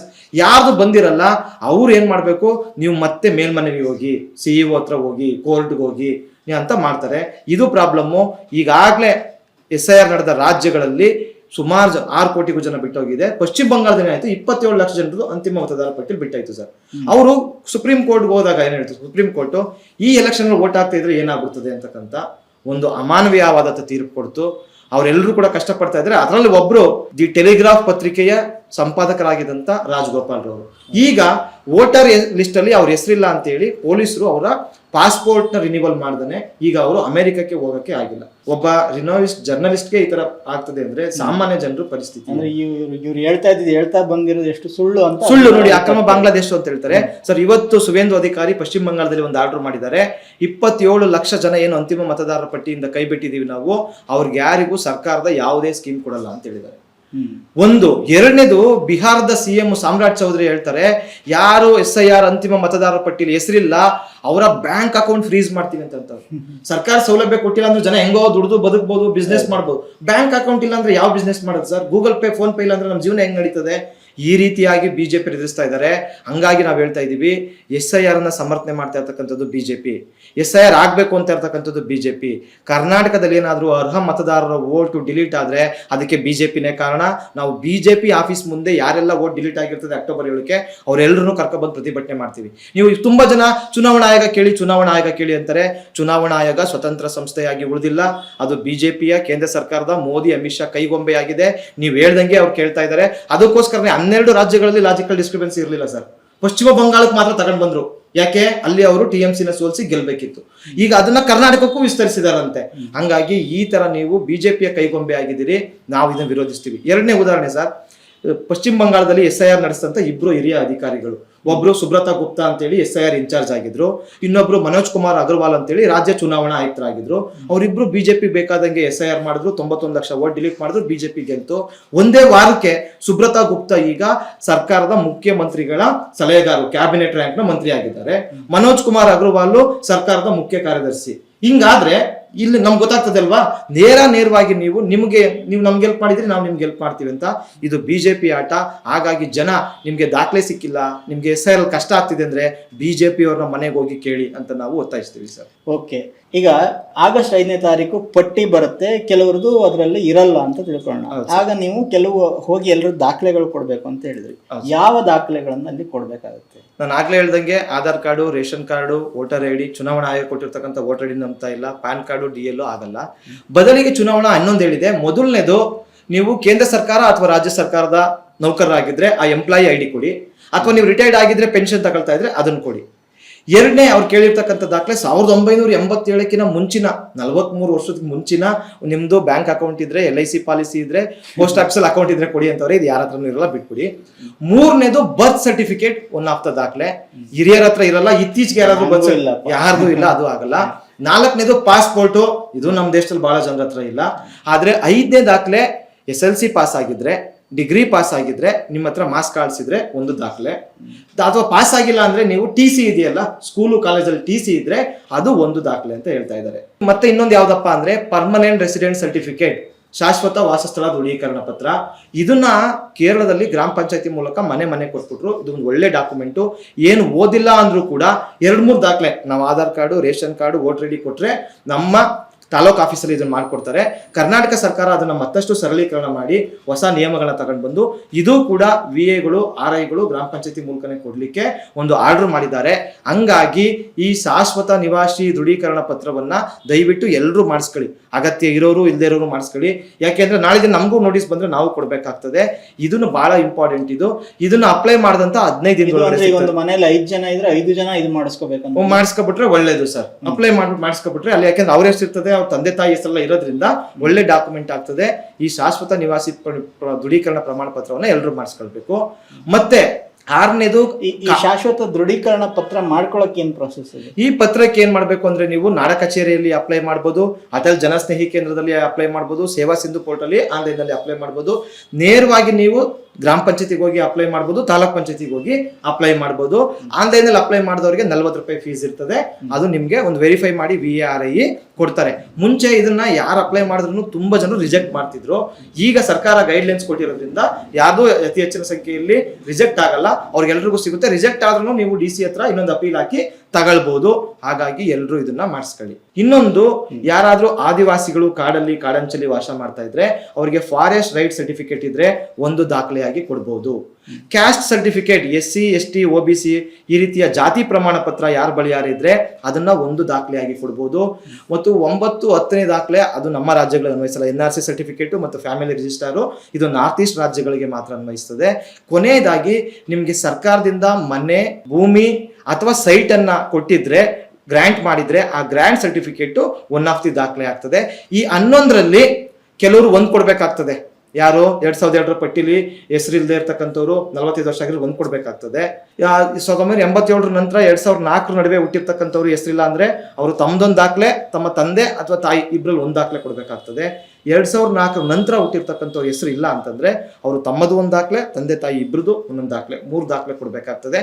ಈ ರೀತಿಯಾಗಿ ನೀವು ಈಗಲೇ ದಾಖಲೆಗಳನ್ನ ರೆಡಿ ಮಾಡಿ ಇಟ್ಕೊಂಡ್ರೆ ಆಗಸ್ಟ್ 5ನೇ ತಾರೀಕಿಂದ ಈ ದಾಖಲೆ ಕೊಡುವ ಕೆಲಸ ಶುರುವಾಗ್ತದೆ ಸರ್. ಓಕೆ, ಈಗ ಬಹಳ ಮುಖ್ಯವಾದಂಥ ಏನೇನು ಅಂಶಗಳು ಎಲ್ಲವನ್ನು ಕೂಡ ನೀವೀಗ ವಿವರಿಸಿದಿರಿ. ಇನ್ನೇನಾದರೂ ಹೇಳಲಿಕ್ಕೆ ಇದ್ರೆ? ಈಗ ಮೊದಲನೇದಾಗಿ ಮತದಾರರು ದಯವಿಟ್ಟು ಎನ್ಯುಮರೇಷನ್ ಫಾರ್ಮ್ ಅನ್ನ ಎಲ್ಲರೂ ತುಂಬಬೇಕು. ಎಲ್ಲರೂ ಅಂದ್ರೆ ಎಲ್ಲರೂ ಕಡ್ಡಾಯವಾಗಿ. ನಾನು 2026 ಜನವರಿಯಲ್ಲಿ ವೋಟರ್ ಲಿಸ್ಟ್ ಮಾಡಿ ಹೊಸ ಕಾರ್ಡ್ ಇದೆ ನಾನು ತುಂಬಲ್ಲ ಅಂತ ಯಾರು ದಯವಿಟ್ಟು ಹೇಳ್ಬೇಡಿ, ಅವರು ಕೂಡ ತುಂಬಬೇಕು. ಹಂಗಾಗಿ ಇನ್ನು 1 ತಿಂಗಳಲ್ಲಿ ದಯವಿಟ್ಟು ಎನ್ಯುಮರೇಷನ್ ಫಾರ್ಮ್ನ ಸರಿಯಾಗಿ ತುಂಬಿ ನೀವು ಕೊಡಿ.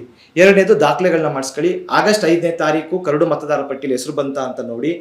ಮತ್ತೆ ಕೆಲವ್ರದ್ದು 2 ಕಡೆ ವೋಟ್ ಇದೆ ಅಂತ ಹೇಳ್ತಾರೆ. ಸರ್ ನಂದು ಊರಲ್ಲೂ ಇದೆ, ಬೆಂಗಳೂರಲ್ಲೂ ಬಂದ್ಬಿಟ್ಟಿದೆ, ಯಾರು ಮಾಡ್ಬೇಕು ಅಂತ. ಇನ್ನು ಮುಂದೆ ನಿಮ್ದು ಒಂದೇ ವೋಟ್ ಇರಕ್ ಸಾಧ್ಯ. ಊರಲ್ಲಿ ಬೇಕಾದ್ರೆ ಊರಲ್ಲಿ ಎನ್ಯುಮರೇಷನ್ ಫಾರ್ಮ್ ಕೊಟ್ರೆ ಅದು ಉಳ್ಕೊಳ್ತದೆ, ಬೆಂಗಳೂರು ಡಿಲೀಟ್ ಆಗ್ತದೆ. ನೀವು ಎಲ್ಲಿ ಎನ್ಯುಮರೇಷನ್ ಫಾರ್ಮ್ ನ ಸಲ್ಲಿಸ್ತೀರಿ ಅಲ್ಲಿ ಮಾತ್ರ ನಿಮ್ಮ ವೋಟ್ ಉಳ್ಕೊಳ್ತದೆ. 2 ಕಡೆ ಸಲ್ಲಿಸಕ್ಕಾಗಲ್ಲ, ಅವಾಗ ಡಿಲೀಟ್ ಆಗ್ಬಿಡ್ತದೆ. ಎಚ್ಚರ. ಆಧಾರ್ ಕಾರ್ಡ್ ಎಲ್ಲಿದೆ ಅಲ್ಲಿ ಅದಿದೆ, ನೀವು ಆತರ ಮಾಡ್ಕೊಂಡ್ರೆ ಬೇಸಿಕಲಿ ಎಲ್ಲಾ ಡಾಕ್ಯುಮೆಂಟ್ ಗಳಲ್ಲೂ ಒಂದು ಏಕರೂಪತೆ ಇರಬೇಕು. ಸಿಮಿಲಾರಿಟಿ ಇದ್ದಷ್ಟು ಬಹಳ ಒಳ್ಳೇದು. ಹಾಗಾಗಿ ನಿಮ್ಗೆ ಎಲ್ಲಿ ಬೇಕು ಅಲ್ಲಿ ಇದನ್ನ ಉಳಿಸ್ಕೊಳ್ಳಿ. ಎರಡನೇದಾಗಿ ಈಗಲೇ ದಾಖಲೆಗಳನ್ನ ಸಿದ್ಧ ಮಾಡಿ ಇಟ್ಕೊಳ್ಳಿ. ಯಾರ್ದು ಸ್ಪೆಲ್ಲಿಂಗ್ ಮಿಸ್ಟೇಕ್ ಇದೆ ಅಥವಾ ನಮ್ಮ ತಂದೆ ಹೆಸರಿಲ್ಲ ಅಂತಕ್ಕಂಥವ್ರು ಈಗಲೇ ರೆಡಿ ಮಾಡಿ ಇಟ್ಕೊಳ್ಳಿ. ಆಗಸ್ಟ್ 5ರ ನಂತರ ಕೊಡಿ. ನಿಮ್ಮ BLOಗಳ ಜೊತೆ ನಿರಂತರ ಸಂಪರ್ಕದಲ್ಲಿರಿ. BLOಗಳು ಬ್ಯುಸಿ ಇದ್ರೆ ರಾಜಕೀಯ ಪಕ್ಷಗಳ BLAಗಳು, ಮುಖ್ಯವಾಗಿ ಕಾಂಗ್ರೆಸ್ನವ್ರು ನಿಮ್ಗೆ ಸಹಾಯ ಮಾಡೇ ಮಾಡ್ತಾರೆ, ಅವ್ರ ಜೊತೆ ಸಂಪರ್ಕದಲ್ಲಿರಿ. ಅಕ್ಟೋಬರ್ 7ನೇ ತಾರೀಕು ಅಂತಿಮ ಮತದಾರರ ಪಟ್ಟಿಯಲ್ಲಿ ನಿಮ್ಮ ಹೆಸರು ಬಂದ್ರೆ ನೀವು ಸೇಫು, ಬಂದಿಲ್ಲ ಅಂದ್ರೆ ದಯವಿಟ್ಟು ನಮ್ಮನ್ನ ಸಂಪರ್ಕಿಸಿ. ನೀವೆಲ್ಲರೂ ಸೇರಿ ಹೋರಾಟವನ್ನು ಮಾಡೋಣ. ಯಾಕೆ ಅಂದ್ರೆ ಈ SIR ಮೂಲಕ ಕರ್ನಾಟಕದಲ್ಲಿ ಅರ್ಹ ಮತದಾರ ಒಬ್ಬರೇ ಒಬ್ರು ವೋಟು ಕೂಡ ಡಿಲೀಟ್ ಆಗದ ರೀತಿಯಲ್ಲಿ ಮಾಡಬೇಕು. ಕೊನೆಯದಾಗಿ ಒಂದು ಮುಖ್ಯ ರಾಜಕೀಯ ಅಂಶವನ್ನು ನಾನು ಹೇಳ್ತೀನಿ ನೋಡಿ. ಇದೆಲ್ಲ ಇಷ್ಟು ತಾಪತ್ರೆ ನಮಗೆ ಬೇಕಿತ್ತ? ಮುಂಚೆ 2002ರಲ್ಲಿ ಇಂಟೆನ್ಸಿವ್ ರಿವಿಷನ್ ನಡೆದಾಗ ಈ ತರ ಎನ್ಯುಮರೇಷನ್ ಫಾರ್ಮ್ ತುಂಬೋದಾಗ್ಲಿ, ದಾಖಲೆ ಕೊಡೋದಾಗ್ಲಿ ಯಾವ ತಾಪತ್ರೆ ಇರಲಿಲ್ಲ. BLO ಮನೆಗೆ ಬಂದು ಚೆಕ್ ಮಾಡ್ಕೊ ಹೋಗ್ತಿದ್ರು ಸರ್. ಯಾರಾದ್ರೂ ತೀರೋಗಿದ್ರೆ ಡಿಲೀಟ್ ಮಾಡ್ತಿದ್ರು, 18 ವರ್ಷ ತುಂಬಿದ್ರೆ ಸೇರಿಸ್ತಾ ಇದ್ರು, ಡೂಪ್ಲಿಕೇಟ್ ಇದ್ರೆ ತೆಗಿತಾ ಇದ್ರು. ಮಹಿಳೆಯರು ಇಲ್ಲಿ ಮದುವೆಯಾಗಿ ಬೇರೆ ಕಡೆ ಹೋಗಿದ್ರೆ ಇಲ್ಲಿ ಡಿಲೀಟ್ ಮಾಡಿ ಅಲ್ಲಿ ಸೇರಿಸ್ತಾ ಇದ್ರು. ಈ ರೀತಿ ಜನಸ್ನೇಹಿಯಾಗಿ SIR ಮಾಡಬೇಕೇ ಹೊರತು ಕಷ್ಟ ಕೊಟ್ಟು ಜನರಿಗೆ ಅಲ್ಲಿಸಿ ತೊಂದರೆ ಕೊಟ್ಟು ಮಾಡಬಾರ್ದು.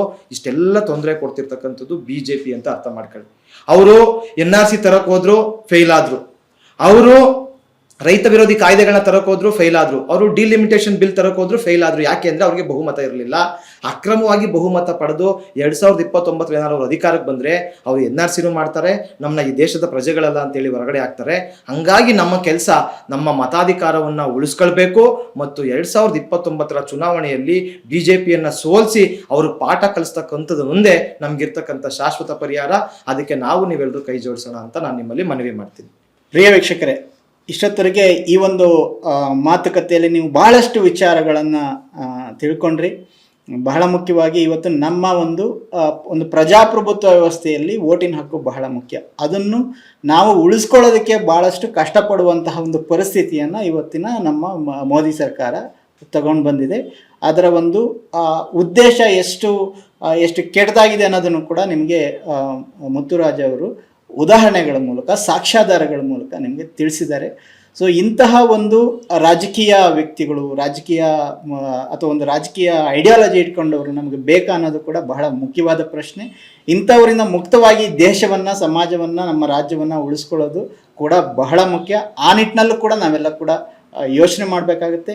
ಆದರೆ ಇವತ್ತು ಈಗ SIR ಬಂದಿರೋದ್ರಿಂದ, ನಮ್ಮ ಮನೆ ಬಾಗಿಲಿಗೆ ಬಂದಿರೋದ್ರಿಂದ, ಇದರಲ್ಲಿ ನಾವೆಲ್ಲರೂ ಕೂಡ ಗಂಭೀರವಾಗಿ ಅವರು ಹೇಳಿದಂತಹ ಎಲ್ಲ ಅಂಶಗಳನ್ನು ಕೂಡ ಗಮನಿಸೋಣ ಮತ್ತು ಸರಿಯಾಗಿ ನಮ್ಮ ಒಂದು ಮತದಾನದ ಹಕ್ಕನ್ನು ನಾವೆಲ್ಲರೂ ಸೇರಿ ಉಳಿಸ್ಕೊಳ್ಳೋಣ ಅಂತ ಹೇಳ್ತಾ ಈ ಒಂದು ಬಹಳ ಉಪಯುಕ್ತವಾದಂಥ ವಿಷಯಗಳನ್ನು ಹೇಳಿದಂತಹ ಮುತ್ತುರಾಜ್ ಅವರಿಗೆ ಮತ್ತು ಈಗಾಗಲೇ ಅವರು ಭಾಳಷ್ಟು ರಿಸ್ಕ್ ತಗೊಂಡು ಎಲ್ಲ ಕಡೆ ಓಡಾಡಿ ಈ ಕೆಲಸನ ಒಂದು ಸಾಮಾಜಿಕ ಜವಾಬ್ದಾರಿಯಿಂದ ಮಾಡ್ತಿದ್ದಾರೆ. ಅದಕ್ಕೋಸ್ಕರ ಅವರಿಗೆ ಅಭಿನಂದನೆಗಳನ್ನು ತಿಳಿಸಿ ಈ ಒಂದು ಕಾರ್ಯಕ್ರಮ ಮುಗಿಸ್ತಾ ಇದ್ವಿ. ಮತ್ತೆ ನೋಡ್ತಾ ಇರಿ ಕನ್ನಡ ಪ್ಲಾನೆಟ್. ನಮಸ್ಕಾರ.